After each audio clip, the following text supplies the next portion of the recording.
Hello friends, this is your friend back with a new fanfic. What if Banished Naruto got a harem with Yautja? If you like this story, don't forget to like, share, and subscribe, and leave your thoughts in the comments. Now, let's start. Chapter 1. Sarutobi looked out over the ruins of Konoha. There wasn't a part of the city that had escaped the touch of the demon. Even now shinobi disaster crews and civilian volunteers fought to keep the flames from spreading as they got the wounded to the already packed hospital. It was a grim day. And there would be another death if he couldn't convince the council to spare the boy. He turned away from the window and continued down the corridor to the council chambers. He paused before the great oak doors, taking a puff of his pipe to prepare himself, then walked in. The council chambers of Konoha were a thing to behold. The main chamber was a large cylinder of white marble roughly 40 meters across and 50 meters tall, with a large round table was placed in the center. Rumor has it the first Hokage cut the table from the branches of the first and greatest tree in Konoha, the Great Oak, and was a symbol of Konoha's might, but Sarutobi was probably the only one left in the village that knew that it was actually just a spare that the first had found in a warehouse and decided to use because it reminded him of his favorite bedtime story as a child. The shinobi of the round table. Sarutobi chuckled quietly at the memory. The night he found out that little bit of gossip was one of the few times he had seen his teacher, brother, truly drunk. As he walked to his chair, he took a look at the statues set into hollows in the walls. There was Yamanaka Inako, who had first developed the idea of mind jutsu, thus bringing about the creation of his clan. Over there was Akamichi Chozabu, who, along with his two brothers, defeated an army of 200 enemy nins but sadly died soon after because of their special family soldier pills. And there, the largest of all the statues, were the Hokages. Each sculpture was perfect, having been carved by Konoha's greatest artisans. Even as stone, they seemed to radiate unrivaled power, authority, and compassion. The Sandame's eyes lingered on the face of the latest edition. The Yondaime Hokage, Namikaze Minato. It was hard to think that just 24 hours ago both he and Minato had been sitting at the local ramen bar talking about the latest Ika Ika Paradise. They had gotten free uncensored editions from the author himself, but now he was dead, killed saving his home from Kyuubi. Heaving a sigh, Sarutobi lowered himself into his chair and addressed the council. Gentlemen, his croaky voice carried around the chamber. For what reason have you convened this council? Sarutobi-sama, we have come to discuss the fate of the demon, said one member. Yes, another piped up. That creature is too dangerous to be left alive. What creature? Sarutobi asked. The boy Hokage-sama. He must be killed for the good of the village. We have discussed it and many of us believe that it would be better if the execution was public. No, Sarutobi said. Excuse me. Naruto will not be killed. He replied simply, taking another puff of his pipe. May we ask why? The councilman asked with obvious bewilderment. Other than the obvious reason that he is an innocent child. An innocent child? The man asked incredulously. Hokage-sama, you will see the reason he must be killed if you look out the window. I already have, and I saw only the damage done by the Kyuubi, not by Naruto, the old Kage stated firmly. Is there a difference? The councilman scoffed. Of course there's a difference. The shout rang out through the chamber and every head turned to see a woman come through the doors. She was a kunoichi. They could tell that much from the ninja-style pants and sandals she was wearing, as well as the junin vest she wore over a red sleeveless turtleneck. She had long wavy black hair that reached down to her shoulder blades, and they could tell by her body that she was a good fighter, and the two unconscious guards behind her proved it. But the most striking thing about her was her eyes. They were a rich red, like a pair of rubies, and unfortunately for them they were also narrowed in anger. And when Yuhi Kurenai was angry, you had better run. What is the meaning of this? The councilman who had been arguing with Sarutobi raged. Shut up, Kurenai warned. She walked into the chamber and walked around the table to stop in front of Sarutobi. What right do you have to interrupt a council meeting? The councilman leapt to his feet as she passed. She glared at him so hard he was forced to sit back down with a shiver running up his spine. I have every right, she hissed. She turned to face the Hokage as she crossed her arms over her chest. Where is he, Hokage-sama? Sarutobi sighed as he took off his hat and placed it on the table in front of him, massaging his temple to ward off the coming headache. Kurenai, can't we wait till later to talk? He asked wearily. No, I have come to take him and I will. Hokage-sama, who is this? A council member asked. This is Yuhi Kurenai, former teammate of Namikaze Minato, and godmother of Naruto. At hearing this there were murmurings from everyone present. Yamanaka Inoichi stood and asked the question that was on a few minds of the people trying to save the boy. Kurenai, if you're Naruto's godmother, she was pleased to note he didn't say, the demon. Then who were his parents? She looked at the Hokage, who gave a slight nod before she turned back to the council. Well, Inoichi, Naruto is the son of Uzumaki Kushina and Minato. The reaction was immediate. Many members declaring that it was impossible and that she was lying, others asking the Sandame if it was true. He just nodded his head. He raised a hand for silence, and after the commotion had died down everyone sat quietly digesting this new information. It was Hyuga Hiyashi who broke the silence. Hokage-sama, what is to become of the boy? Everyone perked up at this and looked at their leader with expectation. Sarutobi took a long draw from his pipe, then looked at Kurenai, who nodded, and he let out a tired sigh. We will respect his parents' wishes and he will be placed under the care of Yuhi Kurenai. But sir, we can't let the demon live, it will. The council members' rabble was cut short by a swift elbow to the gut courtesy of Inuzuka Sume. I wouldn't talk too harshly of Minato's son. Both Minato and Kushina were respected by nearly every ninja in this village, ninja who would fight to protect their son. She told him as he slid to the ground. I agree, said Sarutobi. But a few ninja and more than a few villagers will try to harm him, so from this point on the fact that Naruto is the Kyuubi's container shall be an S-classed secret. Anyone who tells either Naruto or their children shall be executed. That way he should lead a relatively normal life. Also, I think he should go by his mother's name of Uzumaki, so he will be protected from his father's old enemies from the Third Shinobi War. He will be told everything after his 16th birthday, but the law will still be in effect. Only Naruto can tell people the truth. That is all. Dismissed. As the room cleared, Sarutobi walked alongside Kurenai as they headed towards his office. Neither said a word until they reached the Hokage office, noticing the form of a 15-year-old Kakashi standing guard in a bloody Anbu uniform. Kurenai cracked an eyebrow as she glanced over his clothes. Trouble? She asked. He shook his head. No. I was helping Rin get some wounded out of the market district earlier. Sarutobi flashed through a few hand seals and undid the security seal he placed on the office before he stepped in, followed closely by Kurenai and Kakashi to see Naruto. Gone. He spun around to look at them, who were still staring at the empty crib. Kakashi, lock this place down. I want Naruto found quickly and unhurt. With a quick, hi, Kakashi disappeared in a swirl of leaves. As Sarutobi glanced over the room again.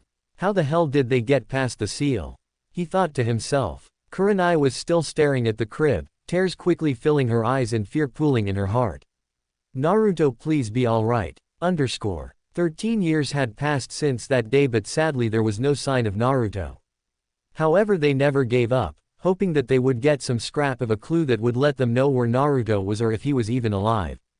In that time, new problems arose for the village. Uchiha Itachi had massacred his entire clan save for his little brother Sasuke. The Hidden Cloud village tried to kidnap the Hyuga heiress to unlock the secrets of the Byakugan, which resulted in the death of Hiyashi's brother, and in one of the worst displays of treachery in Konoha's history, Danzo and his root division of Anbu attempted a coup only to be foiled by the timely arrival of Jiraiya, who had been hunting for signs of Naruto and found out about the attack through his spies. After the failed attack, Root was forced into resorting to guerrilla warfare, and after a few months Konoha managed to get intel about one of their major bases and plan a surprise attack. The battle was short but fierce, but with the element of surprise the Leaf Nins were able to take the base with minimal effort.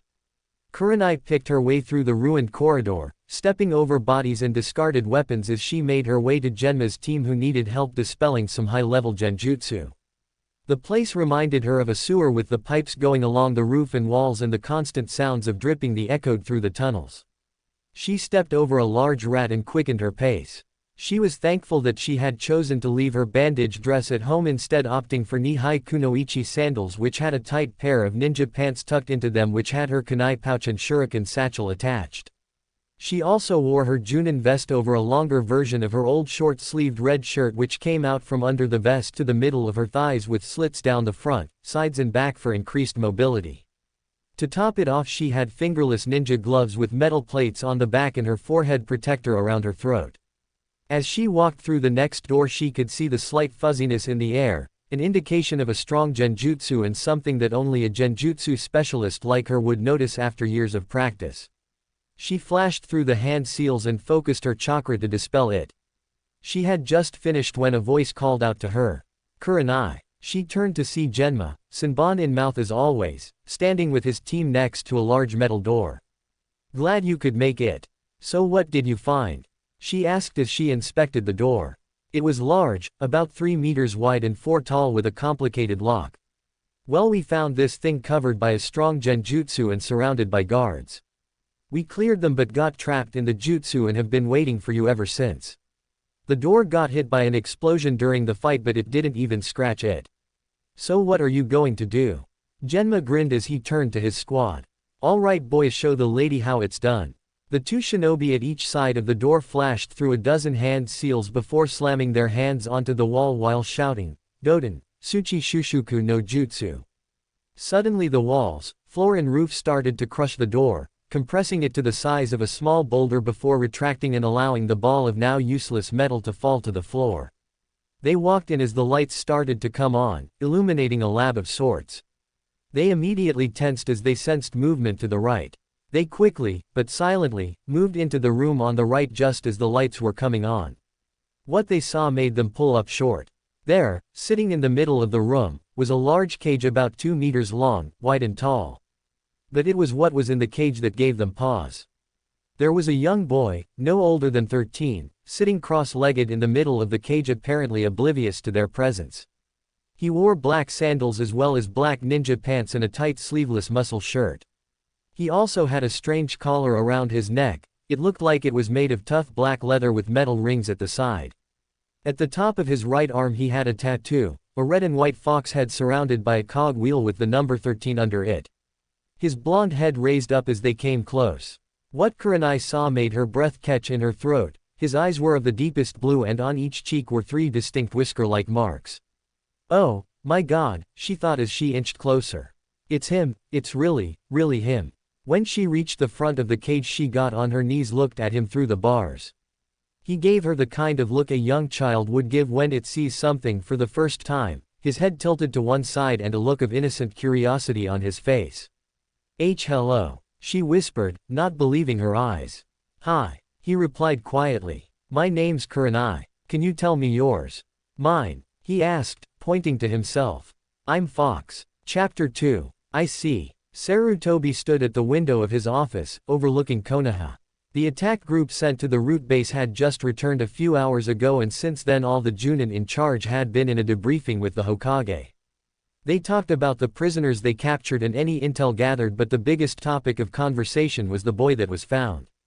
So he's been with Root this entire time. This proves that Danzo has been plotting behind my back for quite a while. I just hope that old Warhawk didn't do too much damage to Naruto, although, he does seem alright. But what about those files Rin found? Sarutobi thought back to what Kurenai had told him had happened. My name's Kurenai. Can you tell me yours? Mine, he asked, pointing to himself. I'm Fox. Fox, Kurenai thought. What does he mean he's Fox? Did I get it wrong? Is this not him? No. If you took away those whisker marks he'd be a mini Minato. Oh Naruto, what did they do to you? Reaching into the high neck of her shirt she tuned her communicator to a frequency and spoke. Team 4 to Team 2. Team 2 please come in. After a few seconds of static she received an answer. Team 2 here. Whatcha need Kurenai? Rin, I'm in Sector 6C and I've found something you need to see. Something interesting. Define interesting. Kurenai smiled and said, we've found Lost Legacy. Silence. Then a whisper came through. What? We found him, Rin. We finally found him. This time Kurenai didn't have to wait for a reply. Don't move, I'm on my way. She flicked off the radio and she looked back at Naruto. The boy seemed to have not taken his eyes off her once and just sat there with a slightly confused look on his face. Are you my new master? His voice was soft yet had an almost undetectable tone of, was that authority? What would make you think that? Kurenai had to be careful of how she handled the situation. She didn't have any idea of his mental state, and being locked in a cage just caused further suspicion. Well, usually the only people who visit me are either my master or my teachers. My teachers come round all the time, but I've not seen my master in a long time and was beginning to think something had happened to him. Kurenai thought for a moment before asking, "Nah. Fox, could you tell me your master's name?" He thought for a few seconds before he looked back at her. "I don't know. He just told me to call him master and punished me if I didn't." "Okay. Well, can you tell me what your teachers taught you?" Another pause, then, "No, but it's weird." "What's weird?" "When my teachers came and got me, they took me into a big training hall, then," he pointed to his neck. "They took my collar off, then the next thing I know I wake up here feeling tired." Before Kurenai could ask anything else, she sensed someone coming up to her from behind, fast. She whipped out a kunai and spun on her heel into a low defensive stance. She relaxed when she heard Rin's voice and she ran to the door. "Renee! Kurenai, where is he?" Rin came flying down the passage and ran towards Kurenai. Masaki Rin had changed a lot over the years. In place of the little girl stood the woman she had grown into. Standing roughly at the same height as Kurenai, her soft brown hair had grown out a little and was now tied back in a short ponytail at the base of her skull. She wore the regulation black shinobi sandals and shuriken satchel, but that was where any similarity to a regular Konoha ninja ended. On her legs she wore baggy dark blue pants, like those of regular civilians, that hung over her sandals showing only her toes. Around her waist she wore 2 white belts which dangled down either side of her hips, hung with bandages, syringes and other medical equipment, which was held together by a buckle made from her forehead protector. However, it was her vest that made Rin unique. Instead of the normal forest green, her vest was a pure white, with sheaths for kunai sewn around her chest and abdomen that wouldn't restrict her movement, and had the symbol of Konoha Shinobi Infirmary on the back. She slid to a stop in front of Kurenai, only slightly out of breath. "Kurenai, you actually found him?" "Yes, but Rin there saw him." "Well, where is he? Can I see him? Is he okay?" "Yes, in a second, but first. What the hell is he doing here? Did those bastards do something to him? Oh, I'm going to kill Rin." Kurenai finally had enough and grabbed the ranting girl by the shoulders and shook her roughly to get her to calm down. "Yes, he is here, but there are some things you have to know before you see him. Now, first thing you should know is he doesn't go by Naruto. As far as he's concerned, his name is Fox. Now, this is most obviously a codename, so that's not really that important, but just so you know, you should call him Fox for the time being. Another thing, he mentioned something about training, but what's strange is the collar around his neck. He told me when he's taken away to train, they take the collar off, he loses all memory of the training until he's back in his cage. Cage? They keep him in a cage when he's not training. That's the other thing I wanted you here for. You see those filing cabinets?" She pointed to the large cabinets against the back wall of the lab. Rin nodded. "I want you to go through them and see what these bastards did to him." Rin gestured to the door leading to Naruto's cage. "Can we at least let him out?" "No, we don't know if he's in that cage for a reason or if they're just heartless pricks." Kurenai could tell Rin wanted to argue more but could see the logic behind her actions. Finally she sighed and started going through the many files while Kurenai went back to Naruto. She sat in front of him and crossed her legs. "Fox, I'm going to ask you some questions if that's okay with you." He nodded. "Okay, for starters, how long have you been in this place?" He shrugged his shoulders and said, "Forever, I guess." She nodded and after a moment asked, "Do you know what you're getting training for?" "They just tell me it's for missions." Kurenai sighed as she realized that she wouldn't get any helpful information from Naruto because of his mysterious amnesia. "Why are you here?" She looked back up at him. "We came here because this is a base belonging to a group of traders from Konoha. The Hidden Leaf." She raised an eyebrow and asked, "You know of it?" "Yeah, I know a lot about Konoha." He grinned. "How?" "They give me stuff to study and it's always about Konoha." She smiled and asked, "What kind of stuff do you know?" He adopted a thinking pose and started. "Well, I know that Konoha has a civilian population of around 30,000 and a ninja population of 10,000. It has one of the best mission income rates of the 5 great shinobi nations. It's surrounded by senju trees, named after the first Hokage who created Konoha and its forests. The Anbu are a specialized force made up of the best ninja in the village and answer only to the Hokage. The Anbu is split up into 5 departments including torture and interrogation, hunter nin, information, assassination and the infiltration unit. Their respective commanders are Morino Ibiki, Asika Moki, Yamanaka Inoichi, Mitarashi Anko and Iba Sato. There are a maze of tunnels running underneath Konoha and the surrounding area used foe. Kurenai raised a hand to cut him off. Wait, how do you know that? The information he was giving her started off as mild tourist facts, then moved on to highly classified military secrets known only to those of Junin level and above. Secrets which could be very dangerous in the wrong hands. I'm just told to memorize everything they give me to read and I'm punished if I don't. Sounds like Danzo wants him to know everything about Konoha and its military, but why? What reason could he have for making Naruto memorize facts that he himself already knows? Kurenai was broken out of her reverie by Rin calling her name. Standing and making her way back into the lab to find Rin sat at one of the desks surrounded by files.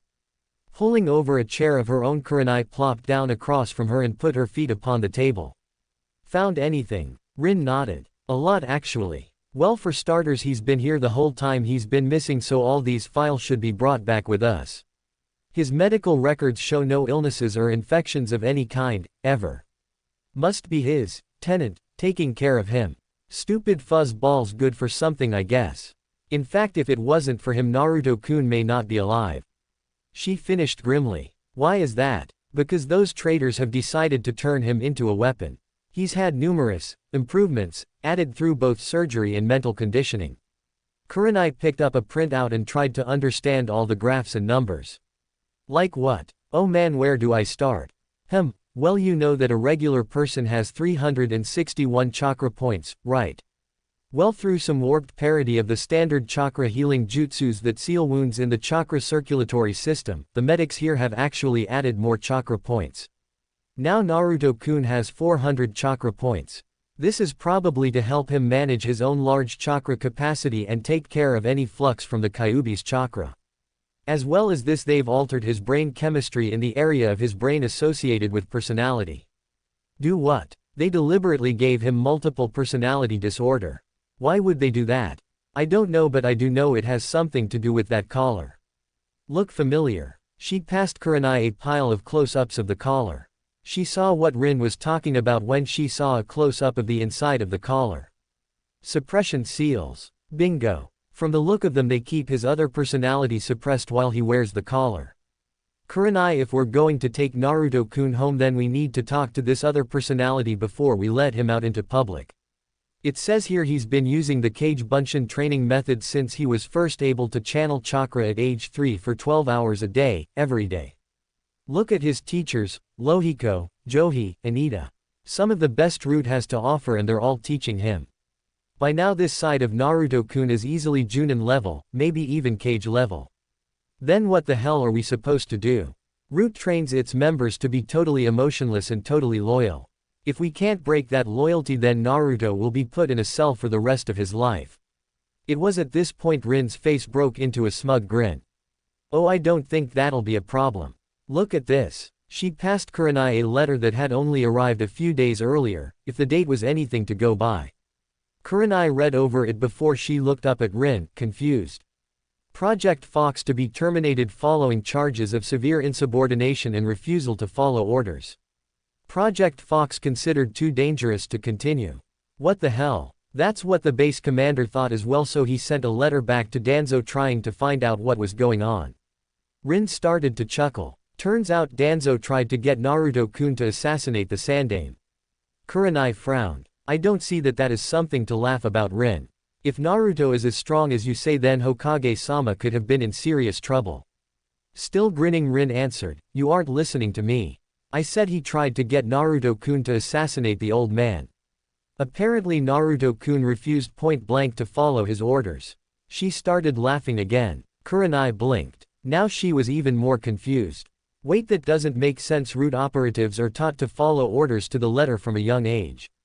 For one to refuse to follow orders is unheard of. Rin just laughed louder. Yeah, but Danzo thought too far ahead. While he was training Naruto-kun, he was already imagining himself as Hokage and that his little coup would work, so he taught Naruto-kun to give his loyalty to Konoha and the Hokage, not to Root and its commander. Kurenai started to smile as well. So he just stopped following Danzo's orders. Yeah, actually it's been a long time coming. There are transcripts from all Naruto-kun's mission briefings and debriefings, and a few months ago he started to question orders, saying that they were hurting Konoha more and more and that wasn't what Leaf Shinobi stood for. Finally, when he was told to kill off the Hokage, he realized that they were not working for Konoha's benefit. He told Danzo to off. Now Kurenai was laughing. He said that. Rin just shrugged. Well, not in so many words, but still. Kurenai just shook her head and said, he really is his father's son. Yeah, they were both bad at following orders. The women's laughter drew Genma over from his squad. And what's got you two hitting a giggle fit? Kurenai looked over her shoulder at him and winked. Disobedient blondes. Genma just smiled. Yeah, well, Konoha been without one of those for a few years, so what do you say we pack up and head out? Absolutely, Rin said as she stood. Feels like forever since I've had some sweet ramen. Kurenai just shook her head. I don't care how good a Hokage he was, I still say Minato was a bad influence on you. Asterisk asterisk asterisk asterisk asterisk flashback end no jutsu asterisk asterisk asterisk asterisk asterisk. The Hokage turned to sound of knocking at his office door and called, enter. The door swung open to admit the now grown-up Kakashi. He hadn't changed much over the years, his silver hair still stood at that gravity-defying angle, his forehead protector still covered his Sharingan eye, most of his face still covered by a black mask. In fact, the only things that had changed were the standard Junin uniform that replaced his Anbu one and the copy of Ika Ika Paradise that appeared to be glued to his hand. We're ready downstairs, Hokage-sama. Sarutobi nodded and together they walked down to a rather deserted corridor on the first floor of the Hokage Tower. They walked up to a door marked, janitor's closet, and went inside. The room was rather dusty and filled with cans of paint, bleach, mops and other maintenance equipment and lit by a single flickering light bulb. Sarutobi reached up and tightened the bulb so there would be uninterrupted light, and as he faced a pile of boxes stacked against the wall. Biting his thumb, he preformed 5 hand seals and slammed his palm into the pile of boxes, which caused it, and part of the wall behind it, to swing open, revealing a set of stairs leading into an underground tunnel. This door was one of 50 spread out across Konoha, camouflaged as everything from wishing wells to barrels and paintings to waterfalls. The only people who know of their location are Anbu agents and the Hokage. Even Junin who haven't been in Anbu can only enter if they are being escorted by an Anbu. The tunnel complex serves as the HQ of the Anbu and, during a war, is used as command central. The tunnels run under every street in Konoha and branch out into the surrounding forest, which allows them to be used for covert movements during peacetime and can be vital for offense or defense during an invasion. The Hokage and the Junin walked down the tunnel, passing the odd Anbu or office, until they finally came to the maximum security wing of the torture and interrogation department. Ignoring the screams coming from behind some of the doors, they stopped outside of cell 246 before they were waved in by the guards. The interrogation cells aren't built for comfort, they consist of cement walls, ceiling and floor stained with the blood, sweat and urine of countless victims, the vile fluids left to drain through a metal grill in the floor. This particular cell at the moment was filled with Anbu standing at ease, but on guard, against the walls. In the very center of was a stainless steel table with 3 chairs. One was occupied by Yuhi Kurenai, still in full uniform. And another was taken by Naruto, minus his shirt and sandals but still wearing his collar and pants, who also had cuffs around his hands and legs securing him firmly in place. Rin stood at attention over his right shoulder. Sarutobi stood with a smile as he took in the sight of the boy he hadn't seen for 13 years.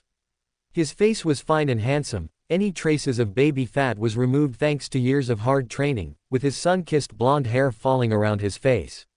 His body was toned but not overly so, with the faint outline of a six-pack and other muscles. His body was built for flexibility, speed and power.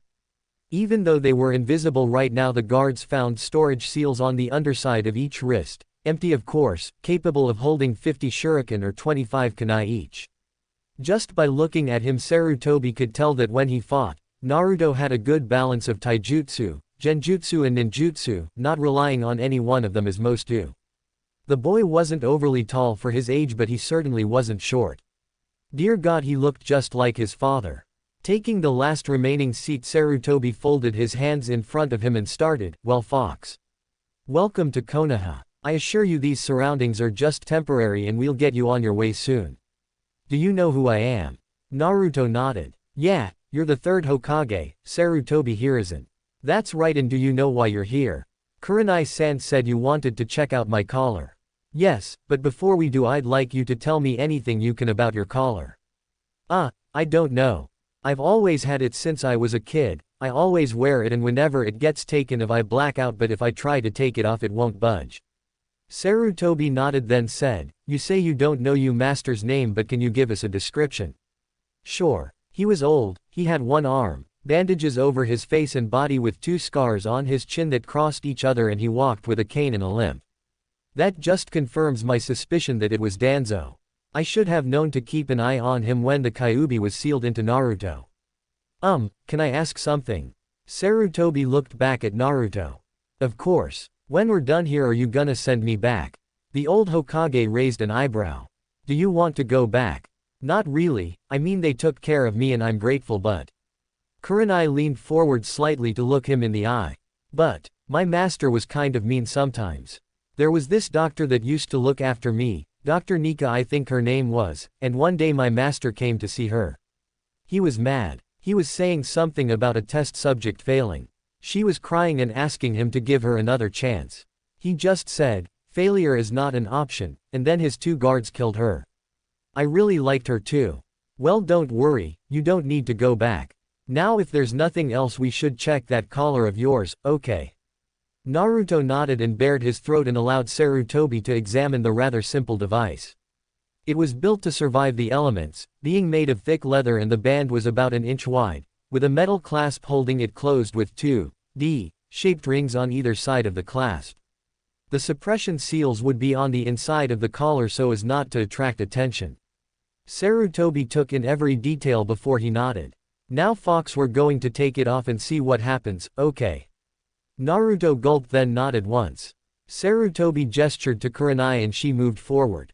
The Anbu tensed as soon as she moved. They had all been informed of his skills and the fact that he had received orders to kill the Hokage and they weren't taking any chances.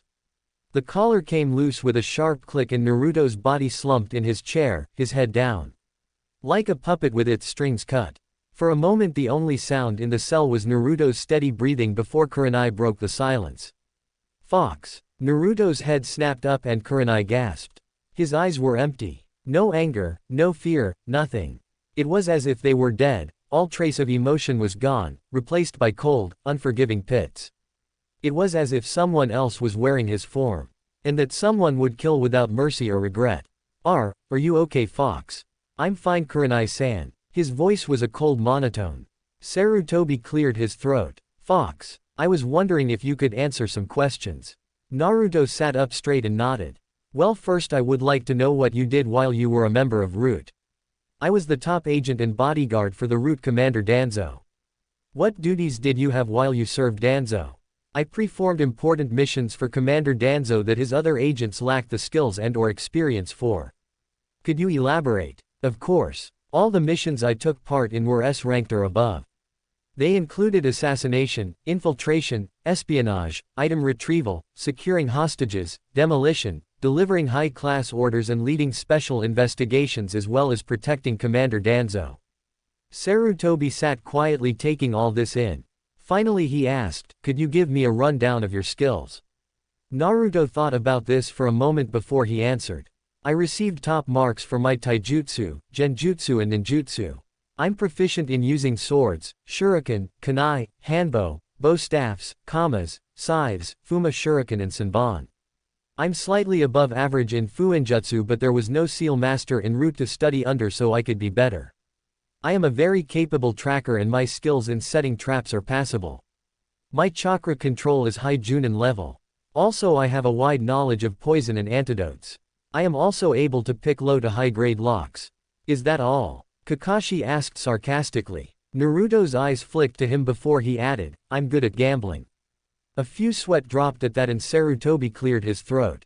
That's quite a resume. One last question, why did you go against Danzo's orders?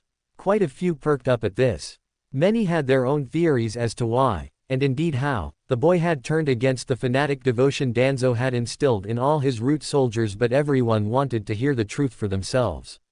Naruto took a deep breath and let it out slowly before he started. Since I can remember, I have been taught that dedication and loyalty to one's village is one of the most important things for a ninja to possess. I have been taught that my life means little when compared to the honor of the village, and if it is called for, I will die to protect it. I know ninja lead a deadly, and often short life, but I gain solace in the knowledge that when I die it will be as someone who died protecting their home. Commander Danzo had not been acting in a manner befitting of a leaf ninja. He has been warping the minds of the men and women under his command to further his own goals. He thinks more of how to gain power than how to improve the way of life for the village under his protection. He taught me that all who go against their home should be punished more severely than any other, for they are the worst kind of trash. Since the age of 6 I have been performing missions in the thought that, even though I wasn't in the village, I was being the best leaf ninja I could be, and in some small way was making Konoha a better place.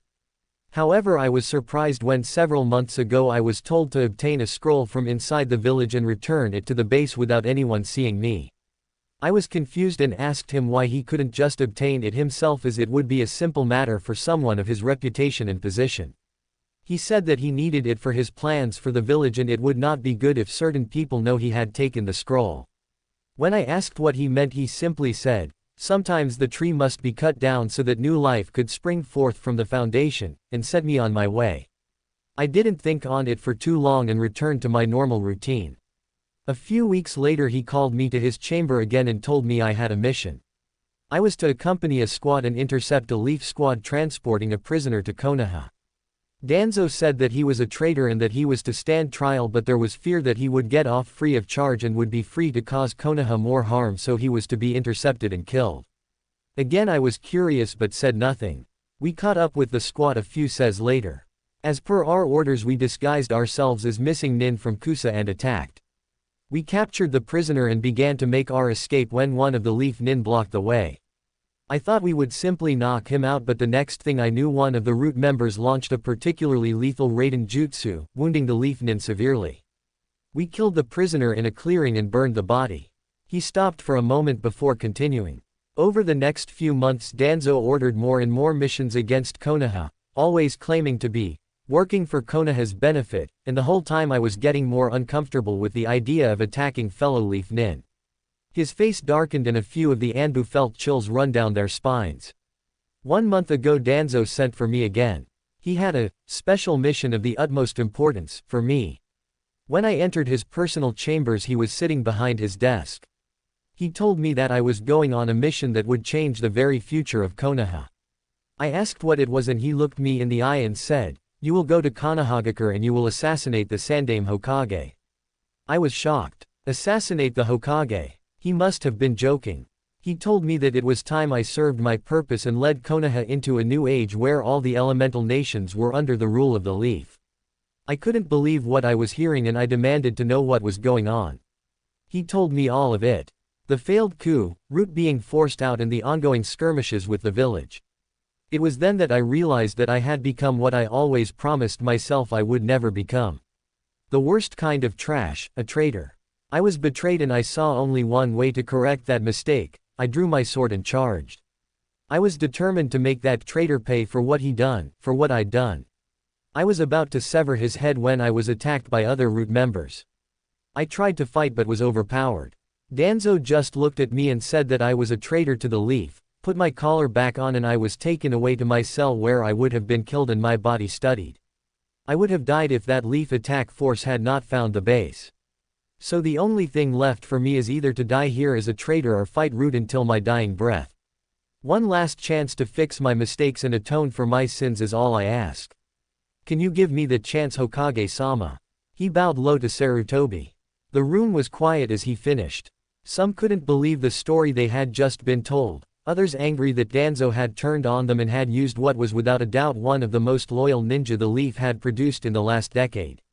All, however, were moved by his sincerity in his words. This boy was truly devastated by what he'd done. Even though his voice never changed from that steady monotone, they could tell when he was angry and could hear the sorrow in his voice as he confessed his crimes. Sarutobi, Kurenai, Rin and Kakashi just stared at the boy. They had thought that this other personality would be the pinnacle of the Root forces, totally convicted to Danzo and his ambitions. But what they had just witnessed was the exact opposite. the boy loved Konoha, a village he'd never even seen until he was tricked into stealing from it, and he was willing to die to protect it.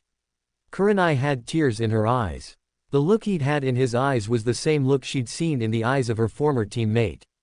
Watching him speak about the village, she saw the same fire that both Minato and Kushina possessed, a willingness to do everything they could to protect their home. Minato. Kushina, your son truly will do you proud. Sarutobi watched the boy throughout his story, and only one emotion was present within the old Hokage's heart. Pride. Sarutobi felt pride rushing through his body as the boy declared to do what he could against Danzo, vowing to do what he could to keep the people of Konoha safe from the old Warhawk's bloody ambitions. Even at this young age, Sarutobi could tell that this boy would one day help guide the village into a new era of peace, maybe even as its Hokage. Naruto, my boy, you, without a doubt, have inherited the will of fire.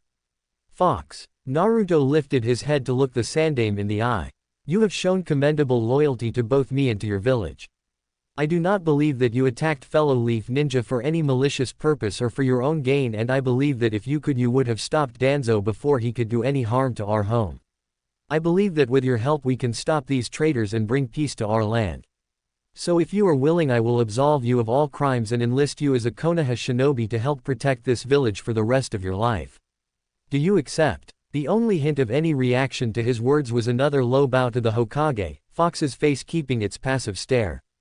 Arigato, Hokage-sama. Well, that should be. Actually, Hokage-sama, there is one more thing I need to tell you. Sarutobi leaned forward to lean on the table. Oh, what? It's about my other personality, the one Kurenai-san spoke to in the root base. Over time, as this body grows older, the two personalities will merge, I suppose you could call it.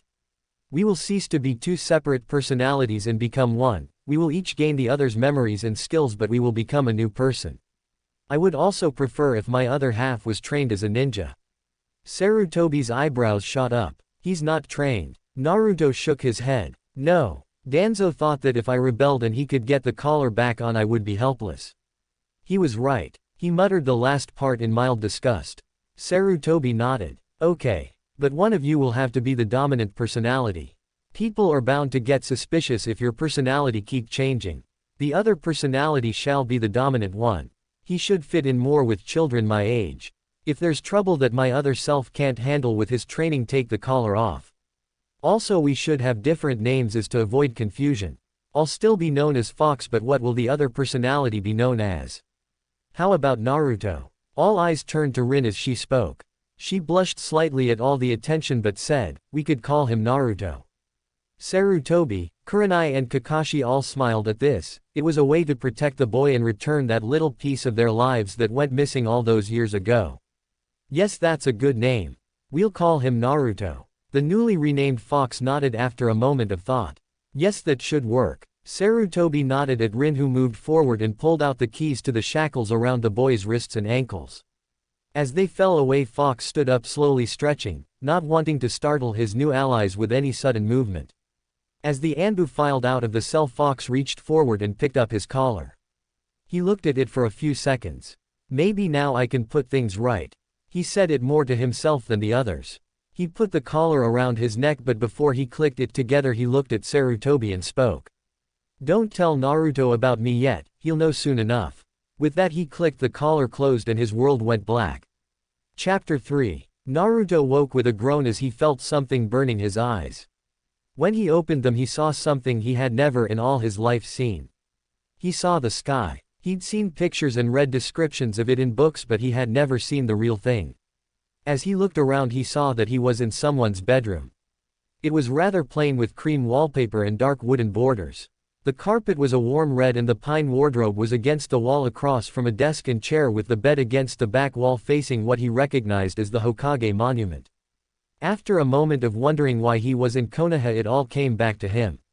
Oh yeah, that Kurenai lady said that they were taking me back to their village with them. Wow, so that's what Konoha really looks like. Thought, why have I got a feeling of deja vu? Man, last thing I remember, I was talking to the Hokage and then he took off my collar, and then, finding no memory of what happened after that, Naruto decided to find out where he was. Throwing the covers to the side, he noticed that he was now dressed in simple dark blue pajama bottoms and a white t-shirt. He made his way out of the room and into a short hallway. To his left there was a closed door and directly across from him was the open door to the bathroom. Following the hallway he came out into a rather large living room. The floor was made of polished wood with the same wallpaper and borders as the bedroom. Plush rugs were laid out on the floor and on one side of the room large windows, that ran from the floor to the ceiling, led out to a balcony. In the middle of the wall across from him was an ornate fireplace. There was a large 48" TV in the corner with a tan leather couch and chair facing it, with a low coffee table in front of them. The walls were adorned with a few pictures and paintings. In the corner opposite the windows was a small, but well-furnished, kitchen. The marble countertops gleamed in the light and the utilities were all a dull chrome. A small table stood in the center of the kitchen area. And standing there in simple red pants and a long-sleeved white shirt stood Kurenai, standing over the stove which was emitting a tantalizing smell. "Morning," she called. "Ah, good morning Kurenai-san.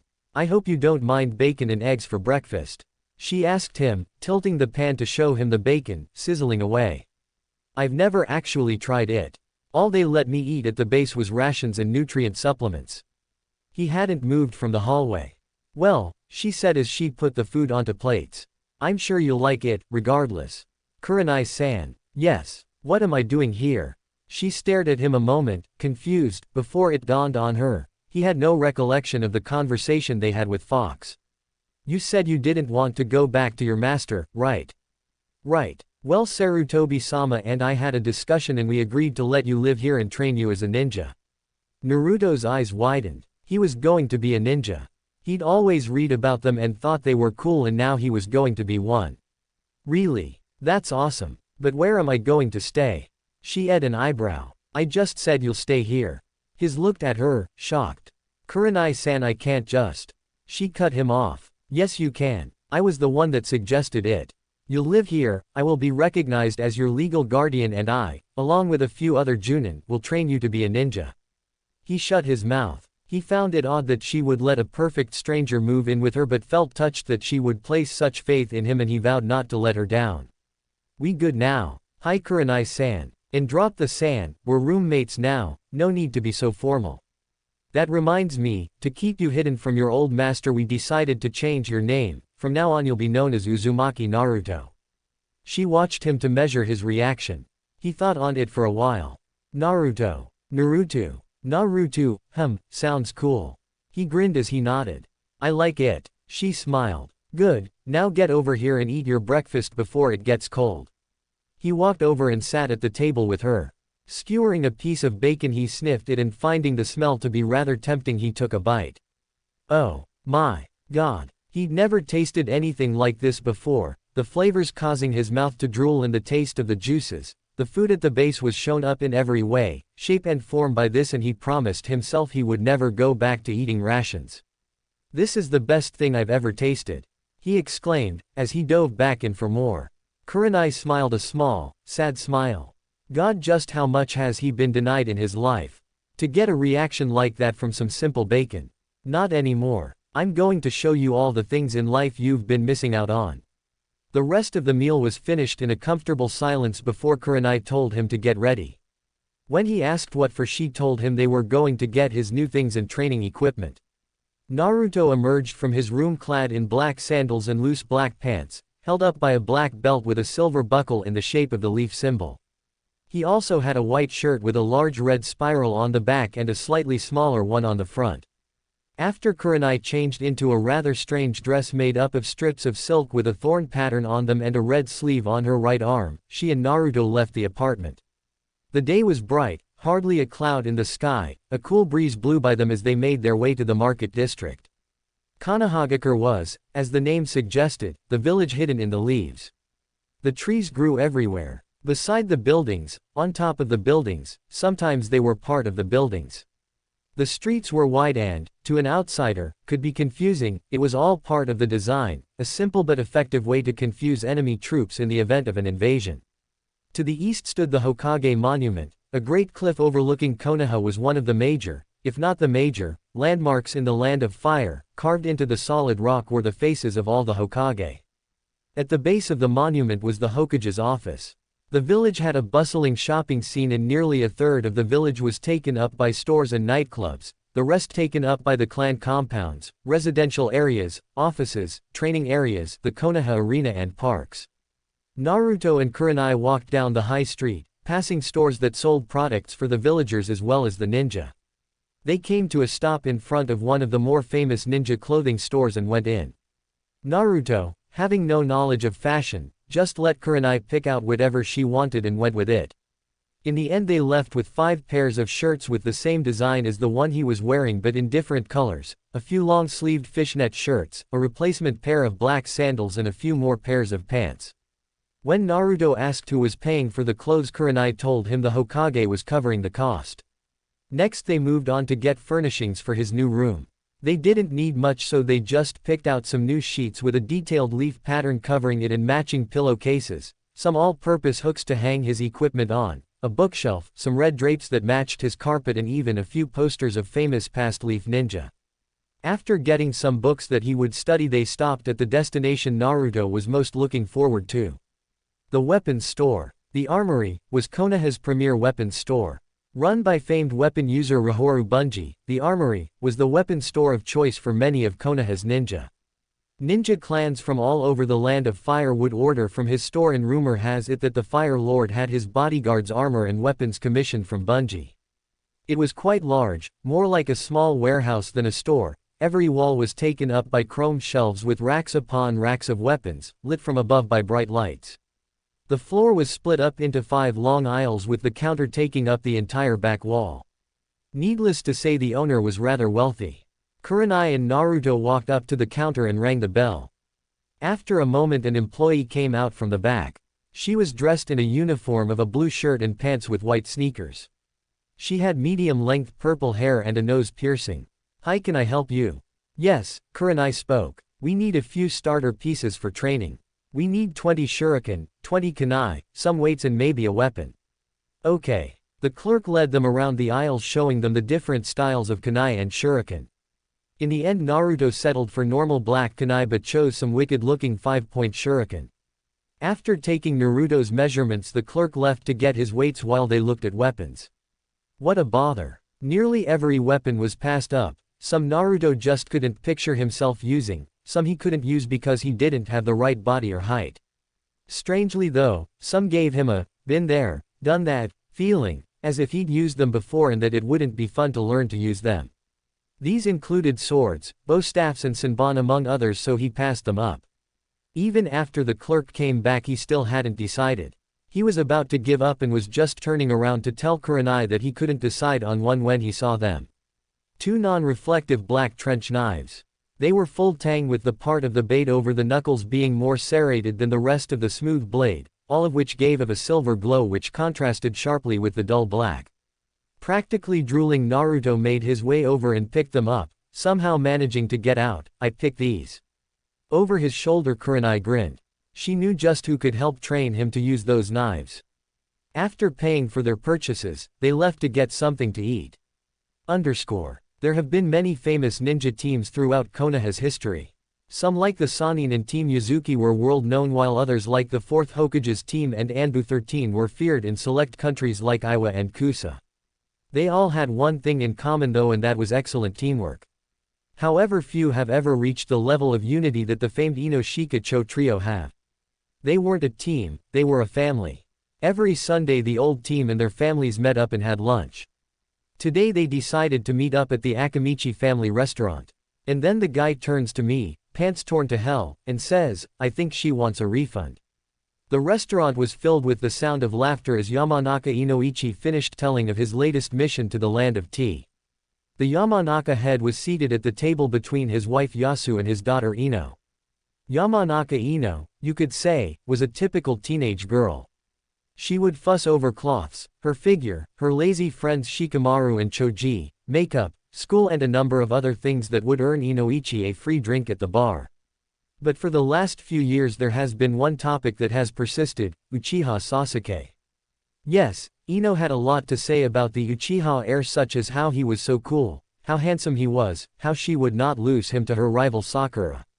In fact, she had so much to say about the boy that sometimes Inoichi considered sending Itachi a letter asking his to come back and finish what he started.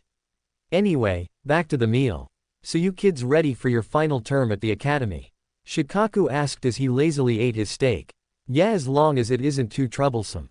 Came his son Shikamaru's drawl from where he sat, sucking his cola through a straw. Should be fun. Kinda sad that it's our last year though. Choji added his 2 ryo from behind a pile of chicken. It should be okay as long as Forehead doesn't try to steal my Sasuke-kun. Ino looked up from her salad to answer. Shikaku and Shuza smiled in sympathy as Inoichi's eyebrow twitched.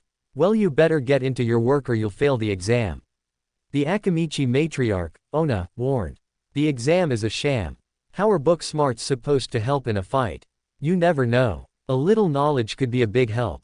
As the debate on how useless the exam was raged on, the bell sounded, announcing a new customer. Kurenai and Naruto entered the restaurant and went to place their orders. After they were done, they were just about to look for a table when a voice called out to them. Yo Kurenai, come here and sit with us.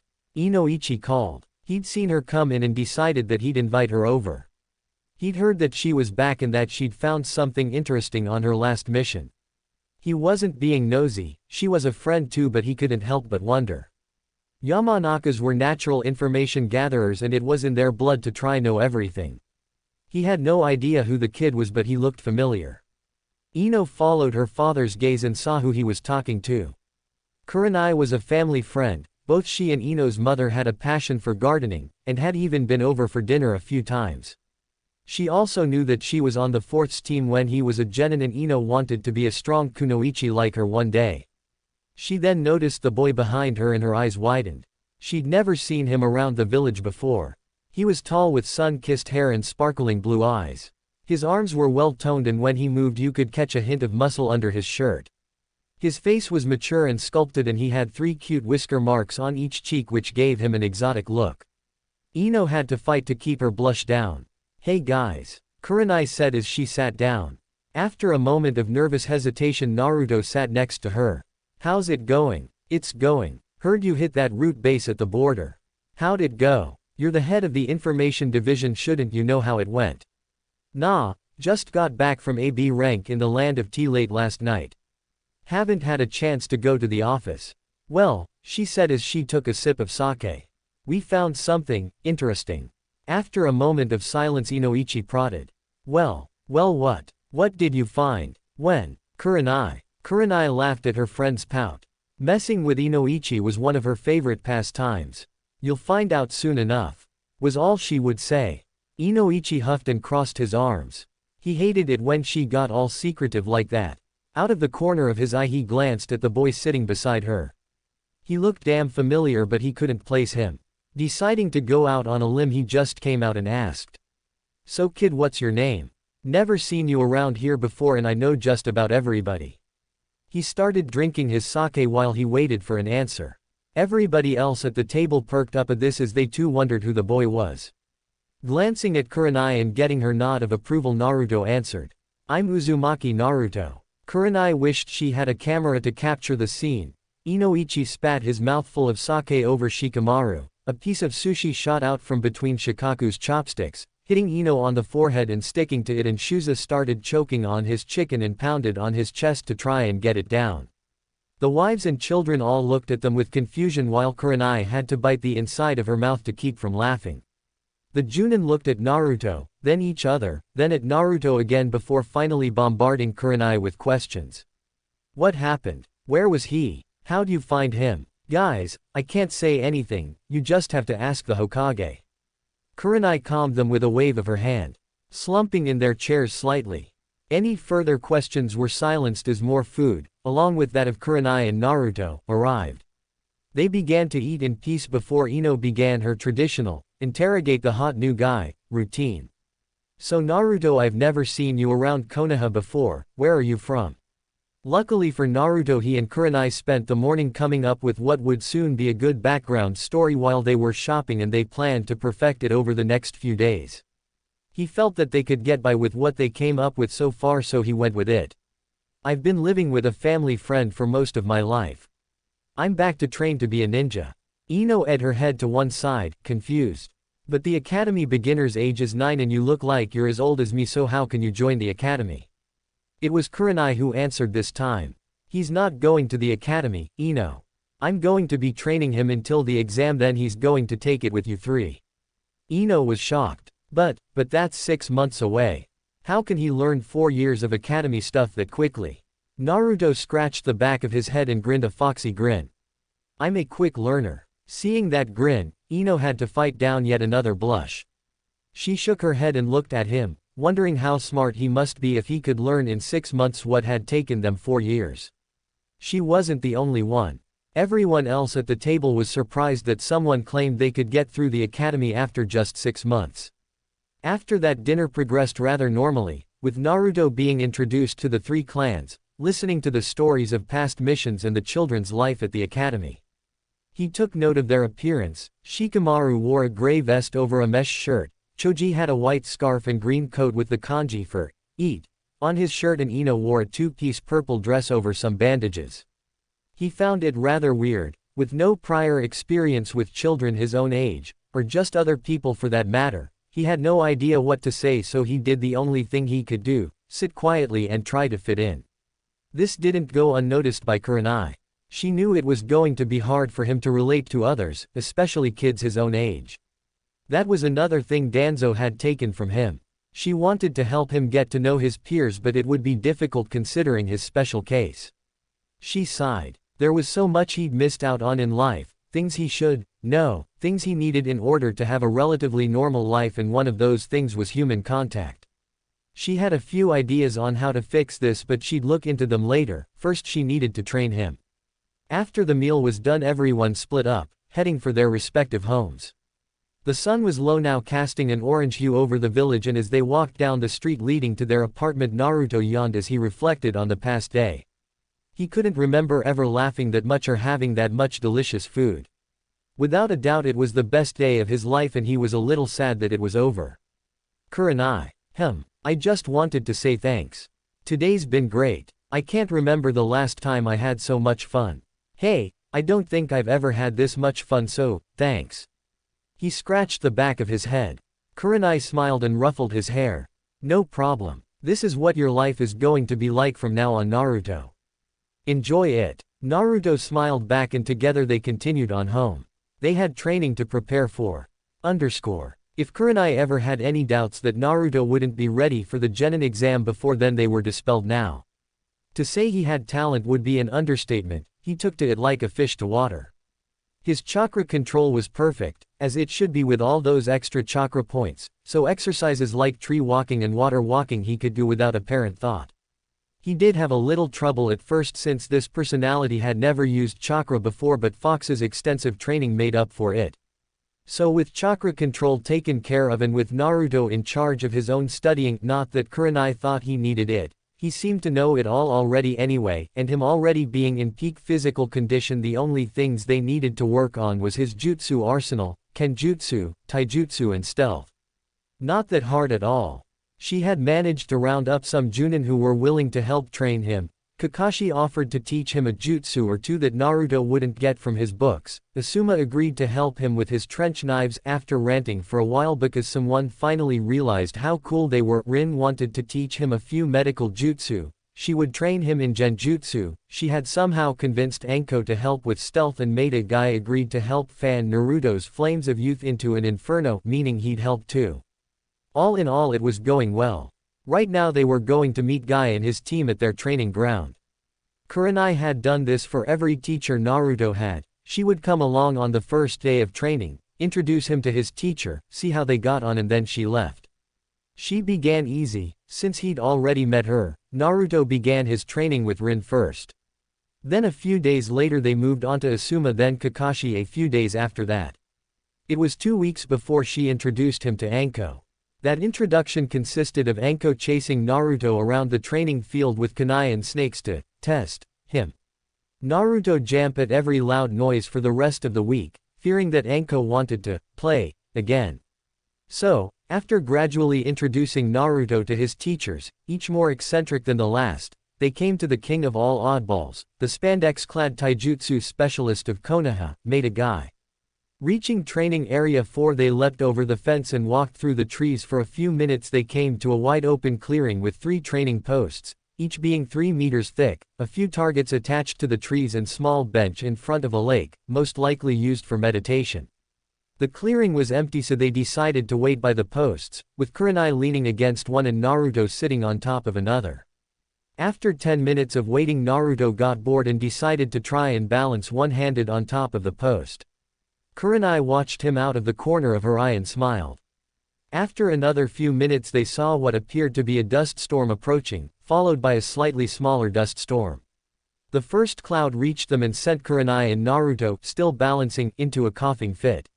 No sooner had they stopped coughing than the second cloud reached them and made them start all over again.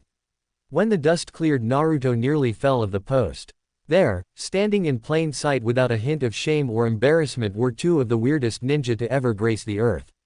They both wore bright neon green spandex bodysuits, which thankfully weren't too snug. Both had the same perfectly shaped bowl cuts, both wore their forehead protectors as belts, and both had, without a doubt, the biggest eyebrows ever created by Kami. Naruto tried to understand what the hell they were shouting about. Yosh, what a most youthful way to start the day. Lee, my boy. That was close, but your flames of youth must burn brighter if you wish to win against me. Yes, Guy-sensei. Now to cool down, let us do 100 push-ups. If I fail to do that, I will do 1,000 laps around the village on my hands. And if Guy-sensei fails to do that, I will run to the border of Fire Country and back carrying a 5-foot log 7 times. That's the spirit, Lee. Guy-sensei. Lee. Guy-sensei. Lee. To top off this vision of creepiness, they proceeded to man-hug, complete with a romantic sunset genjutsu. Naruto didn't try to dispel it. He couldn't, he was frozen. Fortunately, a voice distracted him from this image. Lee. Guy-sensei. If you two could stop crying for a moment, you would realize that you're scaring people. A girl walked out from the tree line. She was about a year older than Naruto, with chocolate eyes and her dark brown hair tied in 2 buns. She wore a pink, sleeveless, Chinese-style shirt and a pair of dark green pants, with her forehead protector around her head. Following her was a Hyuga. He had slightly effeminate features and wore a gray coat and black shorts, and for some reason he had bandages covering his right arm and leg. Naruto could tell that he was a branch member as he wore his forehead protector on his head, unlike the main house members who wore them some other way or not at all, proudly proclaiming that they were of the illustrious main branch. His white eyes seemed cold and uninterested. Guy looked up from his hug and saw a slightly annoyed Kurenai and a slightly pale Naruto, which was saying something as the blood was rushing to his head from the handstand. Jumping up, he called, "Good morning, Kurenai-san. I hope you are well this fine day." Allowing a smile to break through, she replied, "Yes, Guy. But if I may ask, what kept you?" "Ah, I believe that is my fault. You see, we were on our way here when I challenged my wondrous students to a race. While we were discussing the terms, my eternal rival Kakashi." Kurenai tuned him out after that. Whenever Kakashi was involved, Guy would rant for a few moments about his cool and hip rival. It seemed that Guy couldn't pass Kakashi in the street without issuing some absurd challenge. After thinking about what to make for dinner that night and wondering if the teriyaki chicken she picked up was fresh, she managed to catch the end of Guy's mini speech. But alas, Kakashi managed to balance on his bowl without dropping his egg while I fell. Yosh, I must train harder if I am to beat my honorable rival in future. Yosh, Guy-sensei. Lee. Well, anyway, Kurenai interrupted before they could start to tear up again. I'm here about our agreement. A light bulb appeared to have flicked on in Guy's head. Ah yes. He looked at Naruto. This must be young Naruto. Naruto flipped off the log and landed beside Kurenai, facing Guy.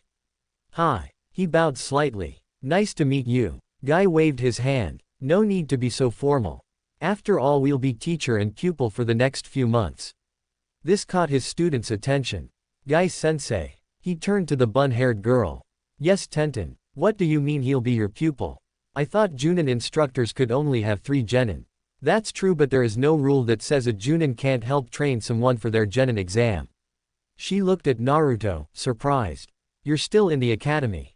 Naruto scratched the back of his head. Well, no. In fact, I'm not in the academy. Tenten blinked. Huh. I'm going to go to the academy for the exam, but I'm not attending the academy. Oh. Yes, so we must do what we can for Naruto in the time we have. He will be training with us every Friday when we don't have a mission. If you'll excuse me, guy, I just want to have a few words with Naruto before I leave. She dragged him over to the tree line and crouched in front of him to see his face. Naruto, I know guy seems a little strange, but he is one of the best taijutsu specialists that Konoha has ever produced, so you should listen to everything he says, okay? Okay, Kurenai. She nodded and looked over to where Guy was telling his students that they were in their springtime of youth, then looked back at Naruto. Another thing, you are near and dear to me, but if I ever see you wearing green spandex I will put you in my yaoi genjutsu for the rest of the day. Naruto shivered. That genjutsu was said to be the most evil of its kind in Konoha today. Naruto remembered one time after training, Asuma and he went back to the apartment for dinner, and while Kurenai was setting the table Asuma lit one of his cigarettes. He never even saw Kurenai make any hand seals. Asuma just froze for a few seconds, then fell over, shaking all over as Kurenai lectured him about smoking in her apartment. Naruto had to help him home after the meal, but after telling a few male Junin what happened, Asuma was whisked off to the nearest bar for emergency treatment. Don't worry. Kurenai smiled, and with a squeeze of his shoulder she took off through the trees. Naruto walked back to the other genin as Guy prepared them for some sparring. Hey, so you'll really be with us for 6 whole months, huh? The girl, Tenten, asked. Yeah, will that be a problem? Nah, if anything you'll bring a little sanity to our team. What do you mean? Well, the clone of our sensei, Lee, enjoys training himself to death, and the Hyuga, Neji, has the personality of a spoon. So maybe you can bring a human element to our little group. She looked over at Guy and Lee, then back at Naruto. She seemed slightly nervous. You're not going to turn into another one of them, are you? Naruto shivered, remembering Kurenai's promise. If I do, please grant me a quick death. Tenten grinned. I think we'll get along just fine. Well then. Guy's voice sounded across the clearing. The first thing we'll do is see how well Naruto does in a fight against Lee while Tenten and Neji practice the water walking exercise. As Neji and Tenten left for the lake, Naruto, Guy and Lee stood together. Okay Naruto, this is just a test to see how good your reflexes, stamina and flexibility. Naruto nodded and stood across from Lee, who smiled and said, Naruto-kun, let us do our best, shall we? Naruto smiled back as he got into a loose stance that Asuma taught him and waited for Lee to attack. He didn't have to wait long as the boy shot forward with a right hook aimed for his face. Naruto spun low to avoid it and extended his elbow to smash it into Lee's ribs, but the spandex child hopped back, dodging the attack, only to come back in with a left kick that caught his head. Rolling with the blow, Naruto managed to brace his hands on the ground and sweep his own leg up, which Lee barely avoided. Jumping back up into his ready stance, Naruto rushed Lee, going for a kick to the knee which he easily jumped over, but Naruto continued with the momentum of his kick and managed to bring his other leg up into Lee's gut in midair, knocking him onto his back. Springing up, Lee went for a jump kick which forced Naruto to bend over backwards to avoid. When he landed, Lee brought his right leg round in a low sweep and took Naruto's legs out from under him. He had to roll out of the way to avoid an axe kick to the sternum, and he managed to get to his feet only to be sent down again by a spinning backhand. Getting to his feet once more, Naruto was forced back. Out of the corner of his eye he saw a tree which he ran for, Lee hot on his tail. When he reached the tree, Naruto ran up it, kicking off. When he was 2 meters off the ground he caught Lee by surprise with a backwards flip kick. When he hit the ground he rolled to one side to avoid being trapped against the tree and was about to attack again when Guy's voice sounded across the field, calling them back. That was very well done, you should be proud of yourselves.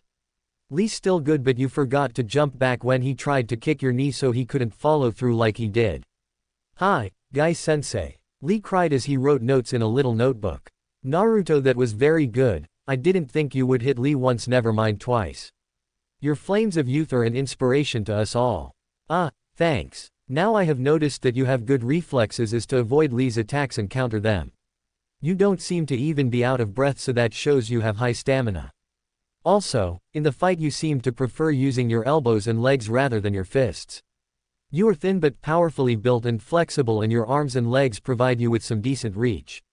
After taking this all into consideration, I think I have found you a taijutsu style that is perfect for you. It's called capoeira. What's that? Guy smiled. He loved teaching. Capoeira is a style that was taught to a traveling ninja before he settled in Konoha when it was founded. He traveled to the far west to learn of the different martial arts there. It was a time where slavery was commonplace and even accepted. He was appalled and he agreed to help the slaves free themselves. The slave masters punished them greatly if they were caught practicing martial arts of any kind, so they designed a style of fighting that was disguised as a dance or game, so the slave masters never thought to punish them for practicing it. The slaves all knew capoeira but needed outside help if they were going to be free. The ninja agreed to help, and one night he stole into the slave camp and unlocked all the cells where the slaves were kept. The slave masters were taken by surprise but thought that they could take the slaves as they didn't know how to fight. They were shocked to learn that capoeira was a very effective style of fighting and not just a dance, and they were quickly defeated. The ninja led the slaves to the docks where they, along with the ninja, commandeered some of the vessels and set sail. To thank the ninja for all his help, the slaves did the only thing they could to repay him. They taught him capoeira. The ninja had seen the effectiveness of the style and readily agreed. After he left the slaves, he was a master in capoeira, and a few years later he settled in Konoha, where he only taught a few students before he died. One of his students was my sensei, and he taught it to me after I told him that my dream was to become the greatest taijutsu master that Konoha had ever seen. And now you will be one of the few in Konoha who know the style of capoeira. Naruto was excited. That style sounded like it would be both devastating and cool to look at. How do I do it? Guy spent the rest of the day going through the beginner aspects of capoeira. Unlike other taijutsu styles, capoeira didn't have any katas as you moved in accordance with your enemy. One of the most important things to remember about the style was to keep moving, and it showed in the basic stance, the ginga, where the user would move from side to side while swinging his arms across his chest in a defensive position while moving each leg back and forth, making a triangle shape on the ground if you look down at him from above. The style used mostly elbow strike, kicks, sweeps, headbutts, and a lot of acrobatic work. Right now Naruto was dragging himself towards the apartment, and ultimately, his bed. Looking around, he saw the local nightlife starting to come out.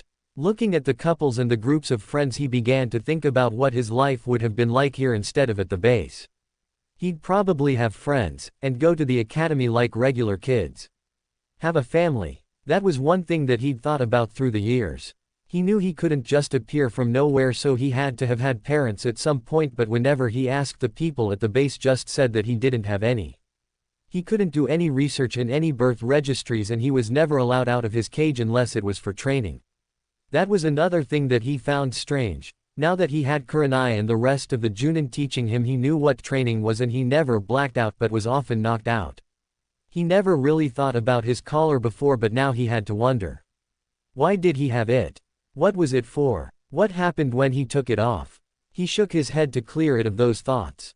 If he had no new information, then he knew nothing that he didn't know a month ago. He pulled himself up the stairs towards the apartment door and went inside. There was a note on the table saying that Kurenai had a mission and would be back in 2 days. He picked his still warm meal from its tinfoil wrapping and proceeded towards his bedroom for a good night's sleep. Chapter 4. Naruto ran as fast as he could. The trees were blurs as his legs carried him through the forest at untold speed. He ignored the pain in his side as he tried to make it to a good hiding spot before he was caught. He glanced over his shoulder to try and catch a glimpse of his pursuer, but all he could see was the verdant greens and browns of the forest. Feeling that he was safe for the moment, he stopped on a branch to catch his breath. Looking down at himself, he saw that he was covered in sweat, blood and dirt. His shirt was missing and his pants had large holes in them. He sighed. He'd have to go shopping again. Standing back up, he prepared to start running again when he heard rustling behind him. He spun in time to see his predator crash into him, sending them hurtling off the branch to crash into the forest floor below. Blinking away the daze from the crash, he tried to get up, only to find a weight straddling him, pinning him to the ground, and a silky laugh ringing in his ears. "Caught you, Naru-chan," purred Anko as she slid a sharp kunai from her coat. Naruto whimpered. It had been 1 month ago that Naruto was first brought to Konoha and 3 weeks since he began training. He'd been progressing well. He'd learned 2 new jutsu, Magen, Jabaku Satsu no Jutsu, and Kaden, Hausenka no Jutsu. His form in capoeira was coming along nicely, as was his training with his knives, and his stealth was getting there. Rin had him reading up on the human body as she wanted him to be completely aware of what was possible for the human body before she taught him medical jutsu. He didn't mind, he liked reading. Currently Naruto lay in his bed moaning pathetically with Rin fussing over him and Kurenai scolding Anko. How many times do I have to tell you not to go overboard? He's fine. He came back in one piece, didn't he? You had to carry him back after he passed out from blood loss. You worry too much, Kurenai. Kurenai just threw up her hand in exasperation and moved to the bed where Rin had just finished giving Naruto a checkup. How is he? She asked the medic. He'll live, just a little tired. See, told ya. Anko chirruped. Kurenai glared at her fishnet-clad friend and moved into the living room, Rin and Anko following behind. She made them some tea and they sat on the couch in silence before Rin spoke up. Sarutobi-sama says he needs to tell the council about Naruto-kun. Kurenai sighed. I know. He said he wants you and me there when he presents the files we found to the council. How do you think it'll go? Kurenai sipped her tea thoughtfully. Well, I doubt the Inoshika-cho families will be a problem as they have spent time with Naruto and they were friends of Minato. The Inuzukas would most likely accept him, but their loyalty will be absolute when he proves himself to the village. The Aburame would be highly logical and reserve judgment. I don't know about the Hyugas, but Hiyashi was a good friend of Minato's when he beat that fate crap out of his head. It'll be the civilians that will try to stir things up though. Anko snorted. Let 'em say what they want, civilians don't get a choice in things like this. Still they could cause some animosity towards Naruto-kun. Rin commented. Wouldn't really matter if they did. Ninja and civilians don't exactly run in the same circles. Yeah, but it is the civilians that run most of the stores. They could make life difficult for him. Kurenai scowled into her cup. Ah well, Anko supplied. We'll cross that shit creek when we come to it. The others chuckled lightly at the typical, Anko, response. The sound of blades clashing rang throughout the clearing. The combatants stood in the center trading blows. The taller of the two was always centered and never moved. The shorter one was in constant movement, spinning, slashing and flipping trying to land a blow. The short one brought his blade swinging up in a vertical arc only to be blocked. A kick was directed at his side but he flipped sideways over it, only to see a reverse kick coming straight for his face. He braced his hands flat on the ground behind him as he tried to duck backwards under the attack only to collapse to the ground with a cry of pain. The taller one looked down at him with slight concern. You okay, Naruto? Asuma asked as he helped his part-time student to his feet. Yeah, he groaned as he got up. What happened? Naruto sighed. It's the knives. Every time I try to brace my hands on the ground they get in the way or bend my fingers painfully. He looked at his knuckles where the trench knives had dug into them when he pressed his palms to the ground. Apparently capoeira and knife fighting didn't mix well sometimes. Asuma sighed as he ran a hand through his short beard and thought. They had been trying to blend Naruto's knives with his taijutsu but it was slow going. Some of the moves required the hands to be pressed against the ground to give the user leverage to help perform flips and cartwheels. He groaned. Now they had to go and see Guy. Not that he didn't like Guy, but he was a lot to handle sometimes. Oh well. Naruto was one of the few who recognized the utter coolness of trench knives, and if he had to deal with Guy to pass on his art then so be it. They made their way out of the Sarutobi family gardens and out the front gate of the compound. As they made their way into the market district, Naruto noticed something. Some of the villagers were giving him dirty looks and muttering about him.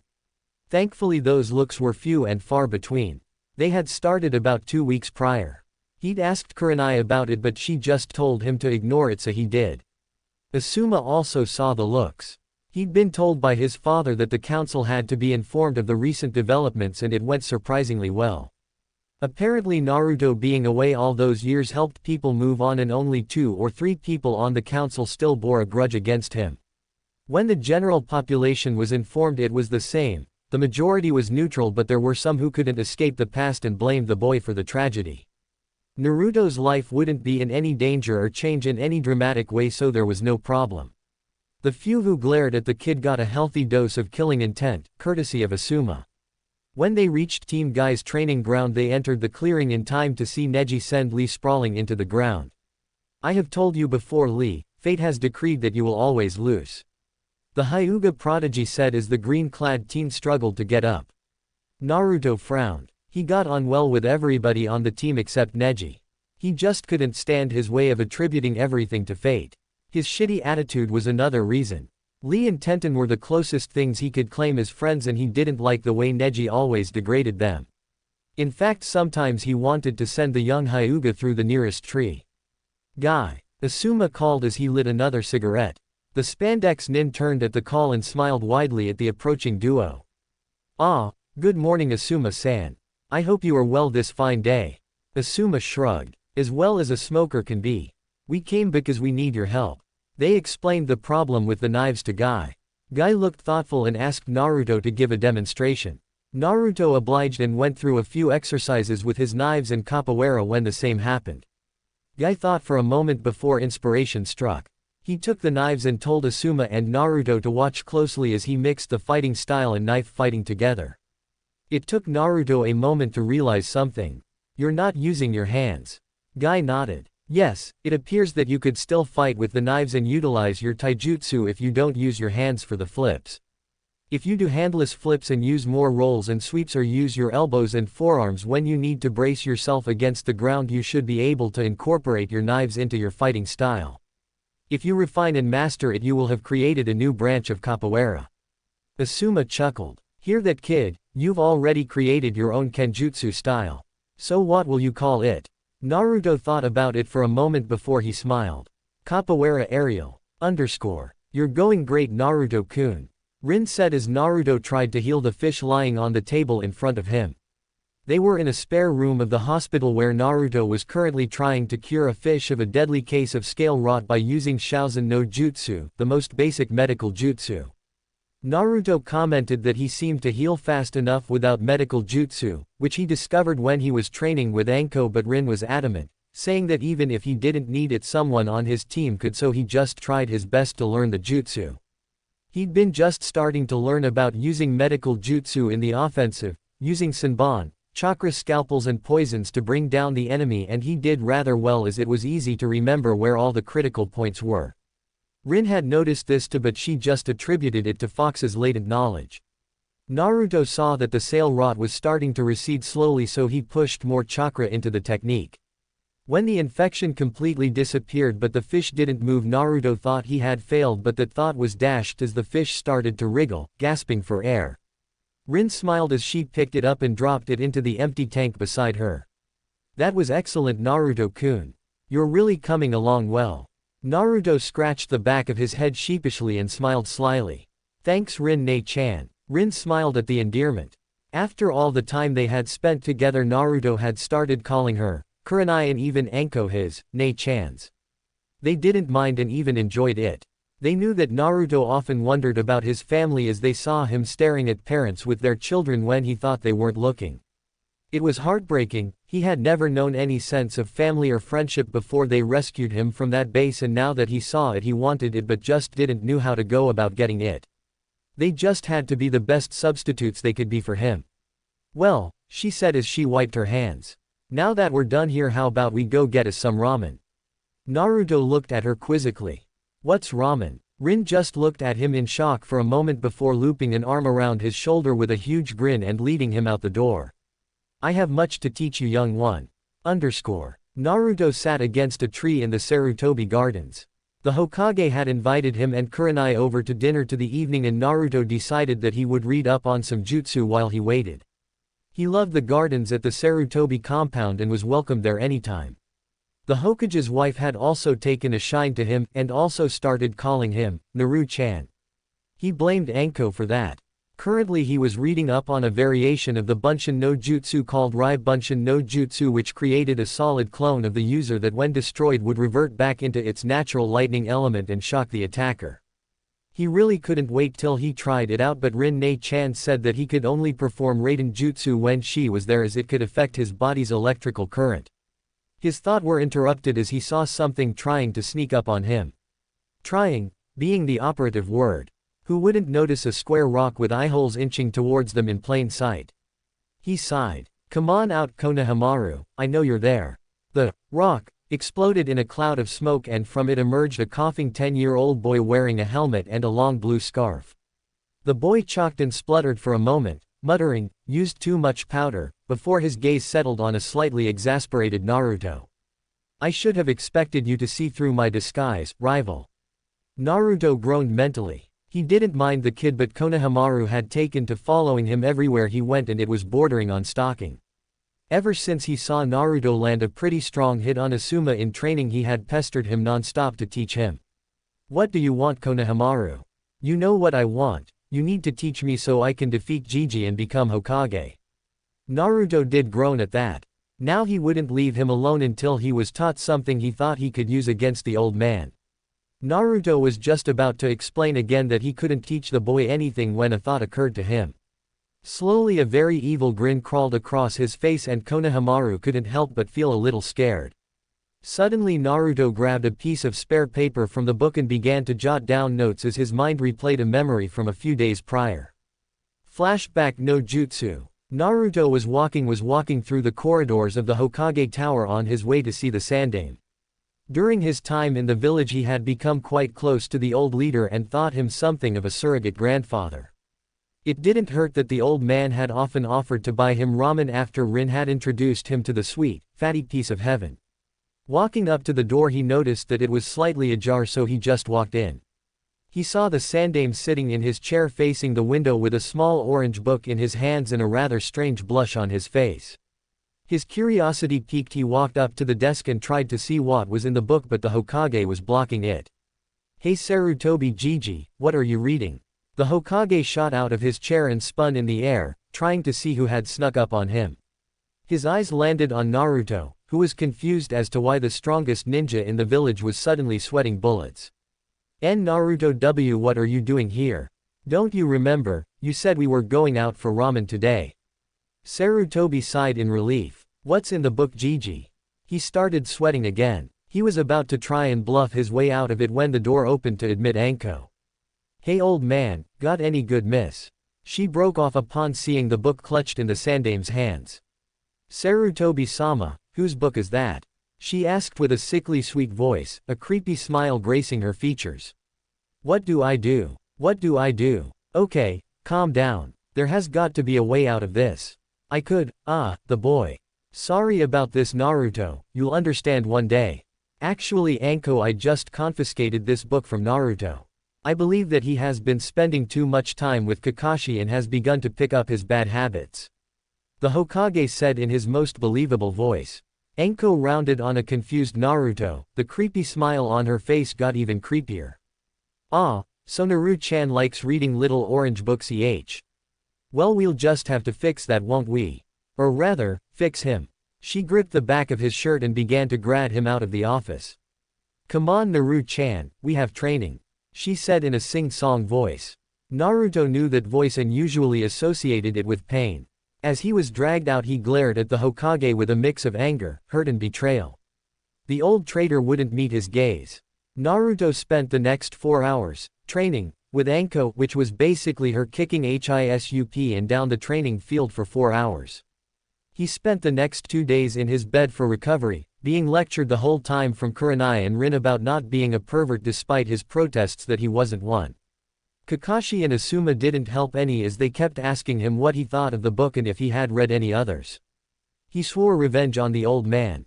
Flashback end no jutsu. And now he was getting that revenge with interest. As he looked over his notes one last time he let out a chuckle that was malice incarnate.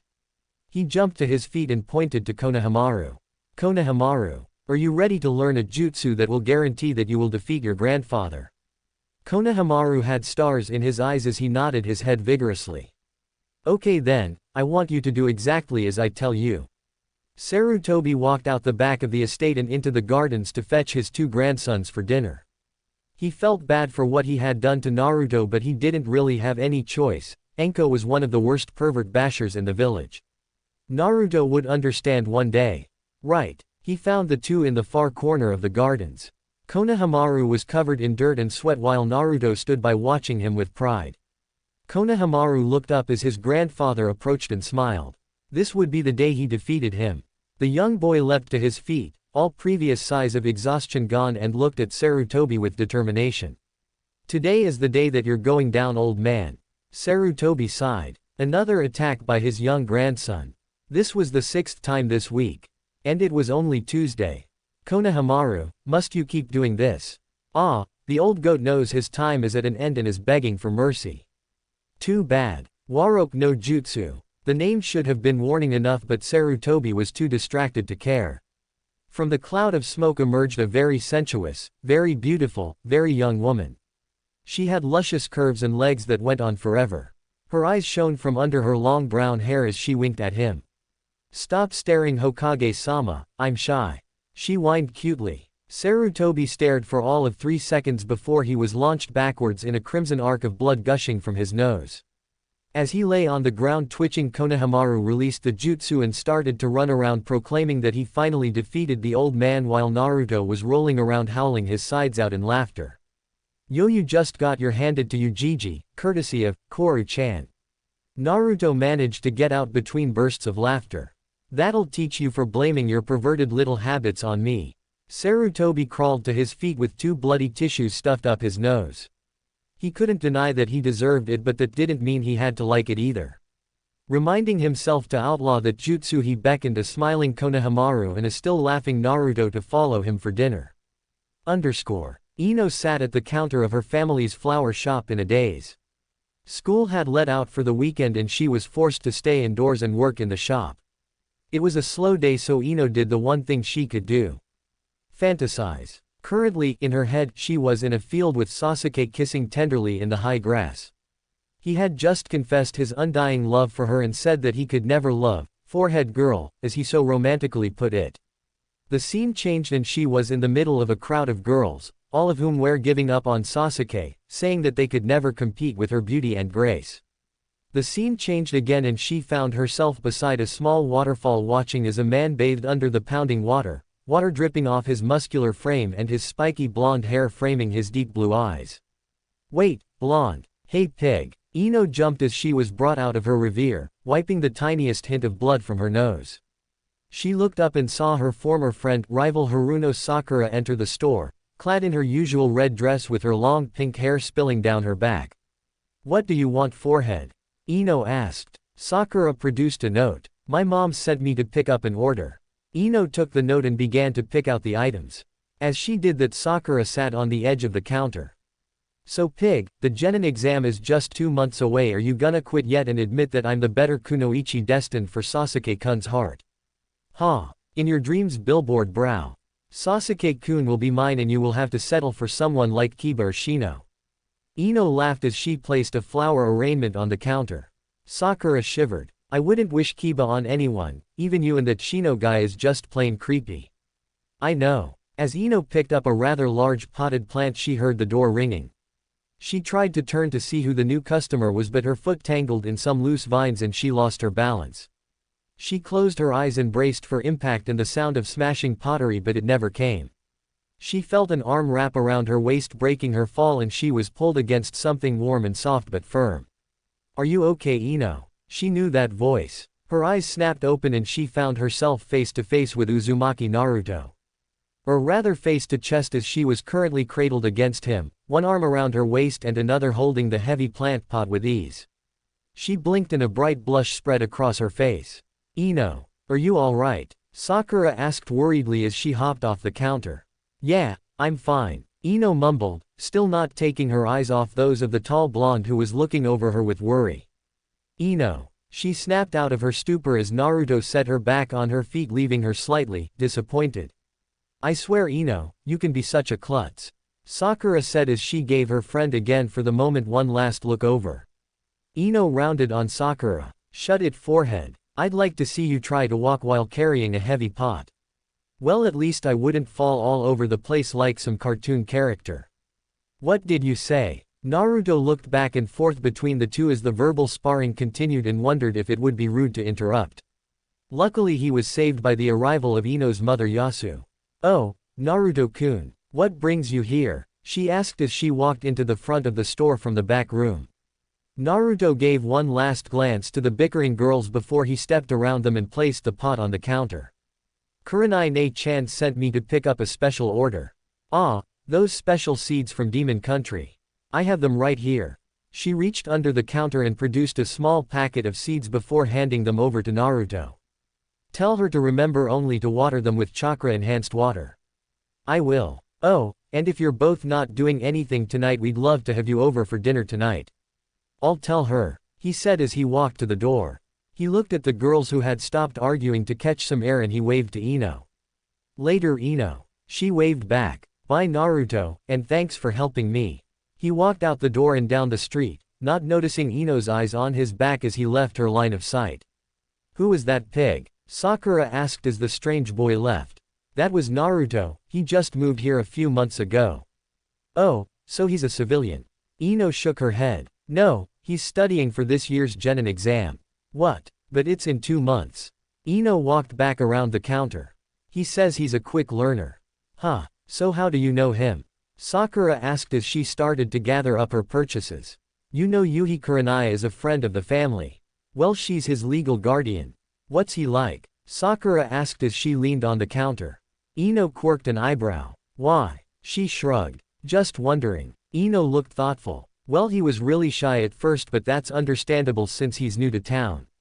When he started to open up more, he was really funny and smart, and he always offers to help with stuff. My dad said he was being trained by some of the Junin, and when I took an order to Kurenai's place I saw Naruto sparring with her in the training ground nearby. He was so cool and so fast, I could hardly see him move.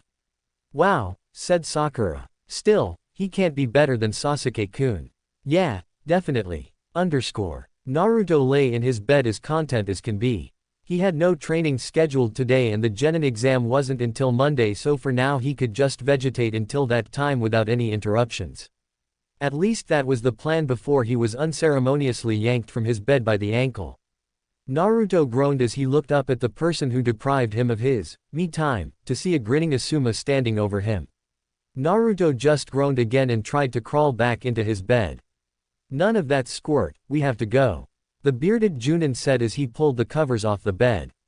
Naruto sighed and looked up at him with bleary eyes. Why do I need to get up again? Because I'm taking you to get your new clothes today. And why did you need to get me up this early to go shopping? Asuma leaned against the wall with his arms crossed. Well, we have to go before the girls get wind of it, or they're going to try and take the whole thing over. You do remember what happened last time, don't you? Naruto paled. The last time Kurenai, Anko and Rin had taken him for clothes was horrible. They spent hours going from store to store and trying different things on him, and they didn't even let him take a break in between. Some of the things they bought were things that even made a guy wouldn't be caught wearing. Most notably a shirt that was pink and had flowers on it. Rin thought it was cute. Naruto was up and dressed in under 3 seconds, and a second and a half later he was dragging Asuma out of the apartment as quickly and as quietly as possible.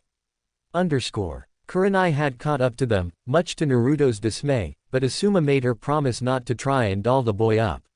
She agreed and they were on their way. After much convincing of Kurenai and a bribe to buy her some exotic flower seeds, Asuma managed to convince her to let Naruto shop at Asuma's regular clothing store. For some reason she didn't think a store called The Bloody Rag would sell high-quality ninja clothing, but Asuma assured her that it was where all the male ninja bought their clothes. Naruto was left to his own devices as Asuma and Kurenai went off to look at other goods. He passed several racks but couldn't decide what he wanted. He'd never had an eye for what went with what, and he didn't want to look stupid, so he kept it simple. He picked out a dark blue, long-sleeved turtleneck and pants similar to what most Konoha Junin wore. Underneath the turtleneck would be a fishnet shirt that came down to his mid-forearm, and the sleeves of the turtleneck would be rolled up to just below the elbow, which would allow him to use the 2 storage seals on his wrists. For his feet he decided to go for a pair of boot-like sandals with matte black shin guards. He still felt something was missing, so he looked around and was lucky enough to find a pretty cool vest. It was black and looked just like a regular Chunin vest minus the neck guard, and on either side of his lower back were 2 kunai pouches, pointing up and tilted at an angle which would allow him to easily draw his kunai. He walked over to the counter to wait for Asuma and Kurenai when a thought occurred to him: where would he keep his trench knives? He thought about it for a moment before he turned to the store clerk. "Excuse me." The clerk looked up from the order form he was filling in. "Yes, I was wondering if you do custom work." The clerk nodded. "Yes, for extra." Naruto pulled out the pants he'd picked up and said, "I have a pair of trench knives but no sheaths for them."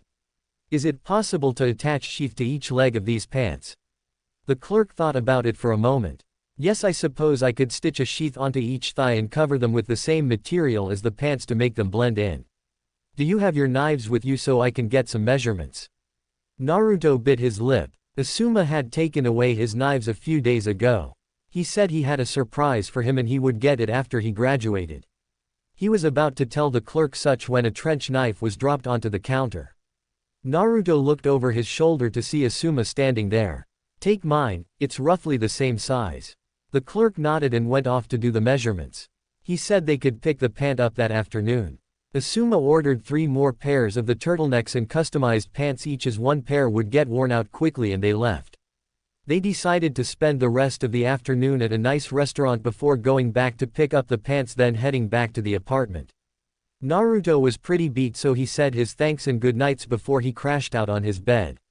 DRRR, DRRR, DRRR, DRRR, DRRR, smash. Naruto's smile was instantaneous when he woke up. It wasn't because he'd just killed his alarm, although that was a bonus. No, it was because today was the day of the genin exam. He leapt out of his bed and into the shower, quickly scrubbing himself off before he got dressed. He wouldn't be wearing his new clothes today as he was saving them for when he was an actual genin, so he slipped on his white t-shirt with flame detailing and his black pants and sandals. After wrapping his full kunai pouch around his right thigh, he walked into the living room to see Kurenai sitting at the table sipping her tea and reading the paper. She smiled as she saw the huge grin on his face. Looks like someone excited about his test today. You bet, Nei-chan. I'm gonna kick so much today. He pumped his fist into the air. Kurenai chuckled as she set down her cup. He had been around Anko too much, he was starting to pick up her bad language. Well, sit down and eat. You can't do to the academy on an empty stomach. Naruto nodded and sat down to inhale his bacon and eggs. After a quick tip to the bathroom, he was at the door going over his equipment, Kurenai fussing over him the whole time. Do you have all your kunai? Yes. Did you store your shuriken into your wrist seals? Yes. Did you remember your underwear? Yi Kurenai Nei-chan. Kurenai chuckled and was about to shoo him to the door when there was a knock at said door. Opening it, Kurenai came face to face with the Hokage. Hokage-sama, what bring you here? Sarutobi smiled. I came to escort Naruto to the academy. It's a big day and I wanted to wish him well. Thanks, old man. Naruto smiled from behind Kurenai. He rechecked everything one last time, then stepped out the door beside the Hokage. With a hug from Kurenai and a wish of good luck, the ninja leader and ninja hopeful started their trek to the academy. The whole way Naruto pestered the Hokage about the exam, what it would be like, what happens after it, what if he didn't pass, and a multitude of other questions which the Hokage answered with patience. Before too long they were in front of the academy building and Naruto felt a sudden wave of nerves. Sarutobi saw this and placed a comforting hand on his shoulder. Naruto smiled in gratitude before taking a breath and following the Hokage into the academy. Konoha Ninja Academy had been around since the beginning of Konoha. In the past it was the responsibility of the clans to train their ninjas as part of Konoha's forces, but there was often many problems like the small amount of ninja each clan could produce every decade and the question of who the ninja answered to, the clan or the Hokage. To solve these problems, the Shodai constructed the academy. Since Konoha trained the ninjas, they would be loyal to the Hokage, and it also allowed the village to train non-clan shinobi to bolster the ranks. The academy, while not massive, was impressive. Housing over 150 different rooms, it was one of the larger structures of the village next to the hospitals and major clan houses. The classes were varied with subjects like the basic history, jutsu theory, endurance training, target practice and geography, and the classes meant for those in the advanced years like combat training, tracking training, etiquette training and strategy. Understandably, training ninja took a lot of work and not many were able to make the cut. This, however, didn't faze the young ninja hopefuls who worked hard every day for the chance to earn their forehead protectors. One ninja hopeful, a certain blonde, looked at the large building with rapture. This was the place he would finally become a shinobi after all those months of working himself into the ground. He was buzzing with anticipation of what was to come. He had already been told of what the exam would entail, a written test to gauge one's knowledge about the history of the village, the shinobi military structure and the shinobi laws, an obstacle course followed by a target range, then onto the taijutsu exam and genjutsu exam, finishing with the ninjutsu exam. It would be no problem. Following the Hokage, Naruto made his way through the large wooden doors and down one of the many hallways. The sound of hundreds of students in their studies floated along the halls. Making their way up a set of stairs, the duo walked for another few minutes before stopping outside a door marked, "Exam Room." "Ready?" Sarutobi asked, slightly amused by the nerves that the boy was beginning to show. Naruto took a deep breath and nodded. Sarutobi opened the door and entered, followed closely by Naruto. The class was like a mini amphitheater with 4 rows of tables facing the blackboard and a large window taking up an entire wall overlooking the Hokage monument and the village. At the front of the class stood their sensei. He was a tanned chunin with a long scar across his nose and his black hair tied up into a ponytail. He looked up as the Hokage and a blonde boy entered. He stood to attention as the rest of the class went silent, all eyes on their leader. "Iruka, how are you?" Sarutobi asked as he strode up to the school teacher. "Fine, sir. It's a little stressful taking an entire graduating class by yourself, but I'm coping." Iruka smiled. "Yes, sorry about that. I would have gotten someone else to assist you, but they were busy." Iruka was forced to moderate the exam by himself after his teaching partner Mizuki was caught trying to steal a scroll from the Hokage Tower. Apparently he was a minor root spy used by Danzo to keep an eye out for students with potential in the academy and give their names to Danzo. He was caught by Anbu and now faced execution in a few days. As the teacher and leader exchanged small talk, some of the class were discussing the blonde newcomer. "Hey pig, isn't that new guy the first saw in your store?" Sakura whispered to the long-haired blonde beside her. "Yeah, Naruto," she confirmed. "Hey, you know that guy?" asked Inuzuka Kiba, a scruffy messy-haired teen in a fur-hooded coat with 2 red inverted triangles on each cheek. His nin-ken Akamaru yawned and buried his face further into his master's hood. "Who is he?" Ino turned to him. "Like I told Forehead, his name's Uzumaki Naruto. He moved here a couple of months ago to train to be a ninja and has been studying for the exam. He's been training with a bunch of different Junin, so I guess he's probably really strong and he's really smart." "Can't be that smart. I mean, he's wearing a freaking dog collar around his neck." Kiba snickered. A human wearing a dog collar was very embarrassing in the Inuzuka clan. Ino frowned. Naruto was a nice guy and she didn't like the idea of Kiba making fun of him for no reason. Although she did wonder about that collar. "Shut it, dog breath. If anyone should be wearing a dog collar around here, it should be you." "Don't call me dog breath, Blondie." Kiba scowled. "What should I call you?" "Mutt, mongrel, flea farm." Kiba was about to reply when Iruka cut him off. "Okay class, listen up. We have another student taking part in the exam, so I'd like you to welcome Uzumaki Naruto. The test will start in a few minutes, so get ready." Iruka pointed Naruto towards an empty seat next to Choji. The portly boy smiled and offered some chips, which Naruto readily accepted. When the Hokage left, Iruka started to hand out the written test while listing the rules. Once everyone had their papers, they were told to begin. Naruto flipped his paper over and looked at the first question. Who was the first Hokage and what major contributions did he make to the village?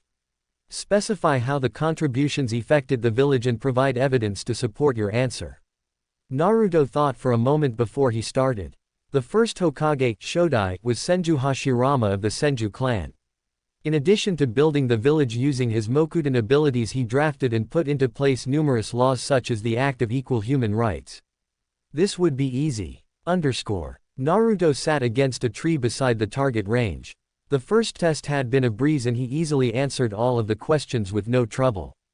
Spending the first 13 years of your life doing nothing but reading up on Konoha would do that. After that they'd moved on to the obstacle course, which he'd managed to get through with the quickest time. Right now he was watching the other students taking turns throwing their kunai and shuriken at the dummies scattered around the field while Iruka charted their scores. He was a little surprised when many people showed only moderate skill with the weapons, only hitting 6 out of 10 targets for each weapon most of the time. Weren't final year students supposed to show skill? So far the only ones to show any aptitude were a girl with short blue hair and white eyes, which he recognized as a Hyuga, and a boy with black hair and a blue turtleneck with white shorts. He was one of the last called. So far no one had managed to hit all 10 targets. The first few were easy, then got progressively harder until you came to the 10th one, which was behind a tree which no one had figured out how to hit, but Naruto had a plan. He walked to the spot Iruka indicated and just stood there, taking in all the facts like the air current, positions of the dummies and their distance from him, just like he had been taught. After a moment he pulled a kunai and held it to get the feel of it while the others watched with interest, wanting to see if the new kid was any good. Suddenly Naruto brought his arm up and with a quick flick sent the knife into the center of the first target. Without missing a beat he pulled another and scored another bullseye. The class were in awe. He was hitting every target in the exact center and he wasn't even pausing in between.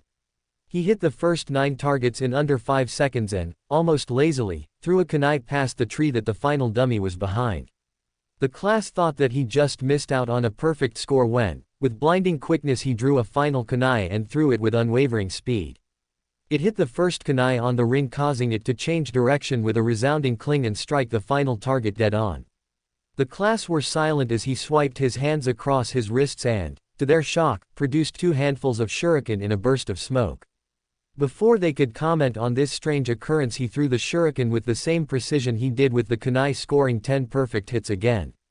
As he collated his weapons, the class burst into whispers asking how he had managed to do that and how did he get so good.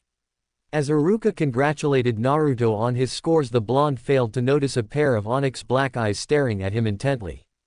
Who is this boy and how did he get such skills?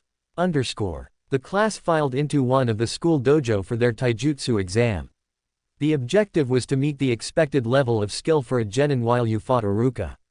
As they were called out one by one, Naruto noticed that while most used the standard academy style, some used family or clan styles like the Hyuga's Juyuken or the Akamichi's Juggernaut style, so he assumed it was okay to use capoeira. After Ino flopped down beside Choji covered in sweat, he moved to stand before Iruka.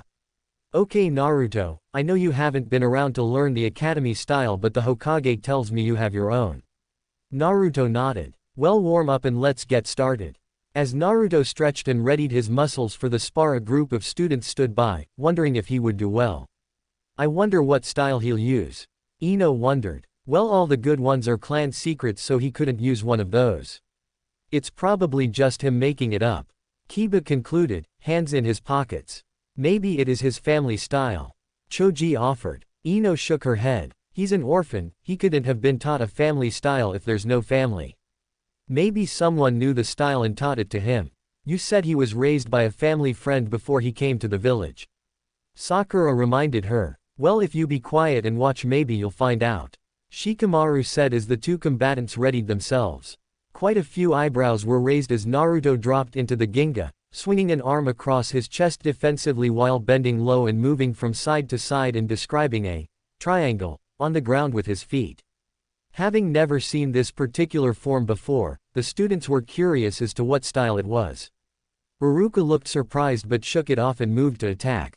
He led with a punch for Naruto's face, which was easily batted aside and, with more speed than Iruka would expect from an academy student, Naruto brought his right leg up for a kick to the Chunin's head. Iruka jumped back and Naruto followed. He turned his back to the teacher and with grace flipped into a backwards kick which was blocked. Taking it in his stride, Naruto dropped to the ground and seemed to flow around Iruka's ankles to appear behind him and drive a hard elbow to the small of his back. As the Chunin stumbled forward, Naruto fell back into the ginga and waited. He didn't have to wait long as Iruka came back at him with a kick to the chest. Naruto spun inside his guard and tried to sweep his legs out from under him, but he jumped over his leg and managed to kick him away.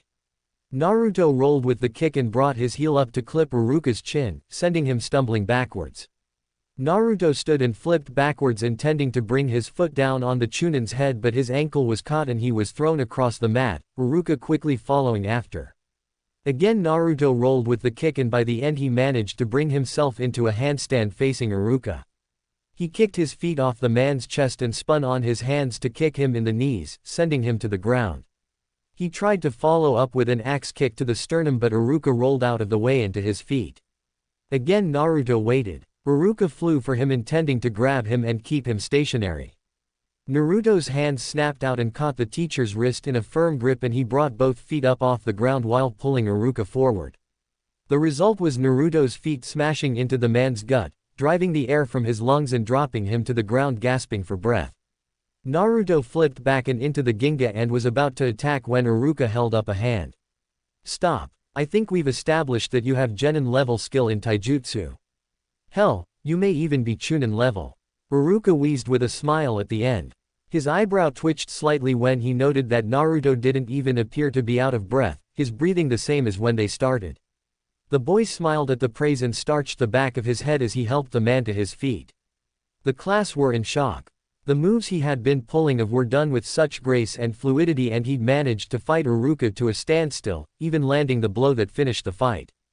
Kiba was the first to recover from his shock. What the hell? The feral boy exclaimed. How could he fight Iruka-sensei like that? He even won. Forget that, did you see how he moved? It was like he had no bones or something. Sakura said in a hushed voice. That was amazing. He even beat Iruka-sensei. Ino whispered in awe. Yeah, not even the Uchiha Tem could do that. Kiba nodded. The insult to the object of their affections was all it took to bring the girls out of their revere, and they set upon Kiba, pounding him into the ground. They only stopped when Naruto walked up to the group and the girls started bombarding him with questions, leaving Kiba bruised and bleeding on the ground while Choji prodded him with his foot to see if he was still alive while Shikamaru commented on how troublesome girls were. Naruto, what was that? Ino questioned, her curiosity palpable. What? He looked confused. That style. Sakura rushed him along. Oh, capoeira. He explained. What? Choji asked. He'd never heard of that before. It's the style Guy-sensei taught me. He would have explained more, but he was interrupted by the sight of someone walking over to them. He was a boy just a little shorter than him with black hair wearing a blue turtleneck and white shorts. He gave off an arrogant air as his dark eyes studied Naruto. He'd been watching the fight intently and he didn't like what he saw. In his own fight he'd only managed to hit Iruka once and keep him on the defensive, and yet here was this newcomer who managed not only to fight him on equal ground but also win the fight. He was supposed to be the strongest, he needed the skills that this loser to help him kill that man, and he would find how this kid got those skills and he would use them to his advantage. He stopped directly in front of Naruto, ignoring the others. Naruto looked at the boy with confusion. He'd never met the guy before, and here he just walks right up to him and stares at him. Can I help you with something? How did you do that? It was more of a demand than a question. What the fight? I just used my taijutsu like I was taught. He answered. Who taught you? Another demand. A man called Guy-sensei. Get him to teach me. The boy said. Naruto was taken aback by the guy's sudden order, and slightly annoyed. Sorry, but if you want him to teach you you'll need to ask him, but I should tell you he already has a genin team along with training me. The boy scowled. Make him teach me. Naruto's annoyance showed. I'm sorry, but who are you? Before he could answer, Sakura gushed out a response. That's Sasuke-kun, he's the best student in the academy and he's an Uchiha. Okay, now Naruto was annoyed and confused. Uchiha. I thought they were all dead. He caught a flash of anger in Sasuke's eyes. No, I survived, now will you tell your sensei to teach me? He was getting tired of spending time with these weaklings. Naruto sighed. Like I told you, Sasuke-san, you'd have to ask him, but I don't think he'll have the time. Sasuke scowled. He'll have to make time. Naruto's eyes narrowed. Sasuke reeked of arrogance and apparently thought he deserved everything he wanted, and he knew that if he didn't end this conversation something would happen. He doesn't have to do anything. If he wants to teach you he will, but I suggest you change your attitude if you want anyone to do you a favor, Sasuke-san. If that's all, he turned away, intent on getting away from the Uchiha before his arm was grabbed in a harsh grip. He turned back slowly and saw that Sasuke had grabbed him, the others looking on with wary expressions. The raven-haired teen had a sneer on his face. We're not done here, Dobi. Now, since being in Konoha, Naruto had learned many things. He'd learned that his life at the base sucked in comparison to his life in Konoha. He'd learned that Maida Guy had the worst fashion sense conceivable and passed said fashion sense onto his student Lee. He'd learned to finish his ramen before Rin or he'd be defending his bowl from her addicted paws. He'd learned to stay away from Anko when she was on a sugar high and near Kunai. However, one thing he discovered was something that he had been surprised by: he had a temper. Having never had anything at the base that would make him angry or agitated, he never had any experience with the violent emotion. However, he learned that while he could get angry, it wasn't easy to. But right now the Uchiha was causing that anger to rise slowly but surely. I suggest you remove your hand, Sasuke-san, he said in a low voice, his blue eyes looking directly into Onyx One's. Not until you tell me how you got those skills, the Uchiha told him while tightening his hold on Naruto's arm. Let him go, Tem, Kiba barked, rising to his feet. He wasn't necessarily friends with Naruto, but any chance to fight Sasuke was worth taking. Sasuke looked at the Inuzuka with contempt. Stay out of this mutt. If I wanted your input I would have asked for it, now show respect. Kiba would have flew for him if it wasn't for Choji and Shikamaru holding him back. He didn't need to get himself thrown out of the exam for fighting.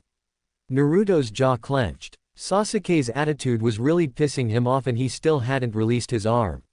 Sasuke-san, I really suggest you leave. Now, he warned, his eyes narrowing dangerously. Sasuke scoffed. And if I don't? Naruto bared his slightly longer than normal canines. I'll make you. With that he grabbed the Uchiha's wrist and squeezed, causing the circulation to stop and his hand to go limp. Sasuke winced involuntarily. The blonde had more strength than he'd thought. Now either leave or I will hurt you. Severely. Naruto growled. Sasuke looked at him for a moment before he jerked his hand out of the blonde's grip and stalking off. Naruto watched him go, remembering to ask Sarutobi Gigi about team placements and the possibility of not putting him with the Uchiha. He was kindly broken from his thoughts by Sakura. You jerk. Now look what you did. She screeched before she set off to comfort Sasuke. Ino looked indecisive for a moment before she followed after. Naruto watched them go incredulously. Didn't they hear the things he was saying? He turned to Shikamaru for answers. Sasuke has quite the fan base for being the last Uchiha, even from the adults. Say anything against him and the local school girls will turn on you like a bunch of vipers. He explained. You should have slugged him. Kiba said, glaring in the Uchiha's direction. The bastard deserves a few black eyes. Naruto shook his head. Probably, but we don't deserve to be disqualified. Just ignore him and don't let him get to you. They watched the rest of the spars, forgetting the arrogant Uchiha and his attitude. Sasuke seethed. No one talked to him like that. He needed power to avenge his clan, it was his purpose. He promised that he would put that Dobi in his place and show him how great an Uchiha really was. Naruto was pleased with the outcome of the Genjutsu exam, coming second after the girl Hinata who used her Byakugan to see through the illusion the second it was cast. He wouldn't mind ranking first, but he didn't really mind as long as he got a good mark. Now they sat in the classroom for their final exam, ninjutsu. Kakashi-sensei had told him of the 3 basic jutsu that a student needed to perform in order to pass. First was the replacement technique Kawarimi, the transformation jutsu Henge and the clone technique Bunshin. He watched as the others all passed, tying on their forehead protectors with huge smiles. As Sasuke progressed through the test he performed the first 2 jutsu with no problem, then created 5 clones, more than anyone else had. Beat that Dobi, he whispered as he went past. Naruto grinned and with a sudden urge to annoy the Uchiha stood and walked to the front of the class. He first Kawarimi-ed with the chair, then transformed into Kurenai but released it quickly after he saw several boys leering at him. Still grinning he turned to Iruka. Iruka-sensei, you said I had to perform a Bunshin jutsu, didn't you? Iruka nodded and Naruto's grin widened. Flying through a few hand seals he pronounced, Mizu Bunshin no Jutsu. The water in Iruka's glass on the table rose and formed a perfect clone of Naruto. He ignored the wide-eyed stares as he performed more seals. Doro Bunshin no Jutsu. A pile of dirt flew through the window to create another clone. Rai Bunshin no Jutsu. The static in the air formed another clone. Kei's Bunshin no Jutsu. There was a gust of wind as the air spun, creating another clone. Naruto performed another set of hand seals, but instead of creating a clone he made a ball of fire appear in his hand. He threw it into the air and formed more seals. Hai Bunshin no Jutsu. The fire flowed and made a final clone. Iruka and the class were astounded. 5 solid clones. 1 for each element. That had never been done in the history of the academy. Iruka picked his jaw up off the floor and managed to splutter out a coherent sentence. Naruto, that was amazing. How did you do that? Naruto shrugged as the clones left through the window to safely dispel themselves. I read it in a book somewhere. The sudden mental image of Sasuke running around the library, frantically looking for any books with powerful jutsu entered his mind and he had to bite back his chuckles. Well, congratulations. Here's your new forehead protector, you are now a ninja of Konoha. Iruka intoned as he handed the metal piece to Naruto. Smiling, he took it and walked back to his desk, pretending to ignore the death glare being sent his way by irate Sasuke. Iruka stood in front of the class. Well, that concludes the Genin exam. For those of you that passed, congratulations, and to those that didn't, don't hold it against your classmates and try harder next year. Those of you who have passed, report here tomorrow for your new team assignments. Those of you who failed, wait behind so I can get the name of you who are going to take the exam next year. Dismissed. Naruto walked up the stairs to the apartment in high spirits. He was finally a ninja after all those months of training, even if he didn't need it all for the exams. As he fished out his keys, he began to wonder about the team placements. Who would be on his team? He hoped it was anyone but Sasuke, like Choji or Shikamaru or Kiba even. He began to wonder who his sensei would be. So far he didn't know anyone other than Asuma who would be taking a team this year, after he found Asuma crying one day going on about how the old man tricked him into taking a team. He pushed the key into the lock and opened the door to the dark apartment. He flicked on the light and was immediately rewarded with a heart attack. Congratulations. Naruto yelped as fell back against the wall, clutching his chest. He took in the scene before him. Kurenai, Sarutobi, Asuma, Kakashi, Rin, Anko and Guy all stood in the living room of Kurenai's apartment laughing at the panting boy in front of them. What is going on? He questioned, looking around the room at the smiling senseis, Nei-chans and old Gigi. It's your graduation party. Rin informed him as she pulled him further into the room, closing the door behind him. What? When someone graduates, it's customary to hold a party in that person's honor. Sarutobi explained. How did you know I passed? Naruto asked Kurenai. We just knew you would. Oh. Naruto never noticed the Hokage kicking a certain crystal ball behind the couch as he sat down. It was a night he would never forget. There had been food and drink, laughing and talking, and best of all, presents. Anko had presented him with a small black boot knife with a red blade edge she dubbed the Crimson Widow. Guy had given him special wraps for his hands and feet which would become heavier as more chakra was pushed into them. He'd wanted to present him with a spandex suit before Sarutobi, accidentally, set it on fire with a Kaden jutsu. Kakashi had presented him with 3 scrolls containing the instructions for performing Fuden, Daitapa, Suiden, Suigaten and Doten, Doryuden. Rin gave him a small rectangular leather pouch with the winged kunai symbol of Konoha Shinobi Infirmary embossed on the front and a medical license allowing him access to all files and equipment at the hospital. When he turned to Asuma, the bearded Junin grinned and presented him with a box. Naruto opened it to find a pair of trench knives like his old ones. He looked confused, so Asuma explained. They are the same as your old knives, but these are made from a special alloy that allows you to push your chakra element through it. You remember when you split that piece of paper I gave you a few months ago? That was to find out your element, which is wind, same as me. Naruto edged his head to the side. What do you mean, push your chakra element through it? Asuma's response was to take one of the knives and concentrate. In a second there was a pale blue edge of chakra along the blade, humming slightly. This is what I mean. By doing this you can push your wind element through it to make the blade stronger and sharper. It also allows you to do this. Asuma pushed a little more chakra into the blade and the edge of chakra suddenly shot out, extending over 4 feet and giving the knife the length of a sword. Naruto had stars in his eyes. He couldn't wait to try that out in a fight.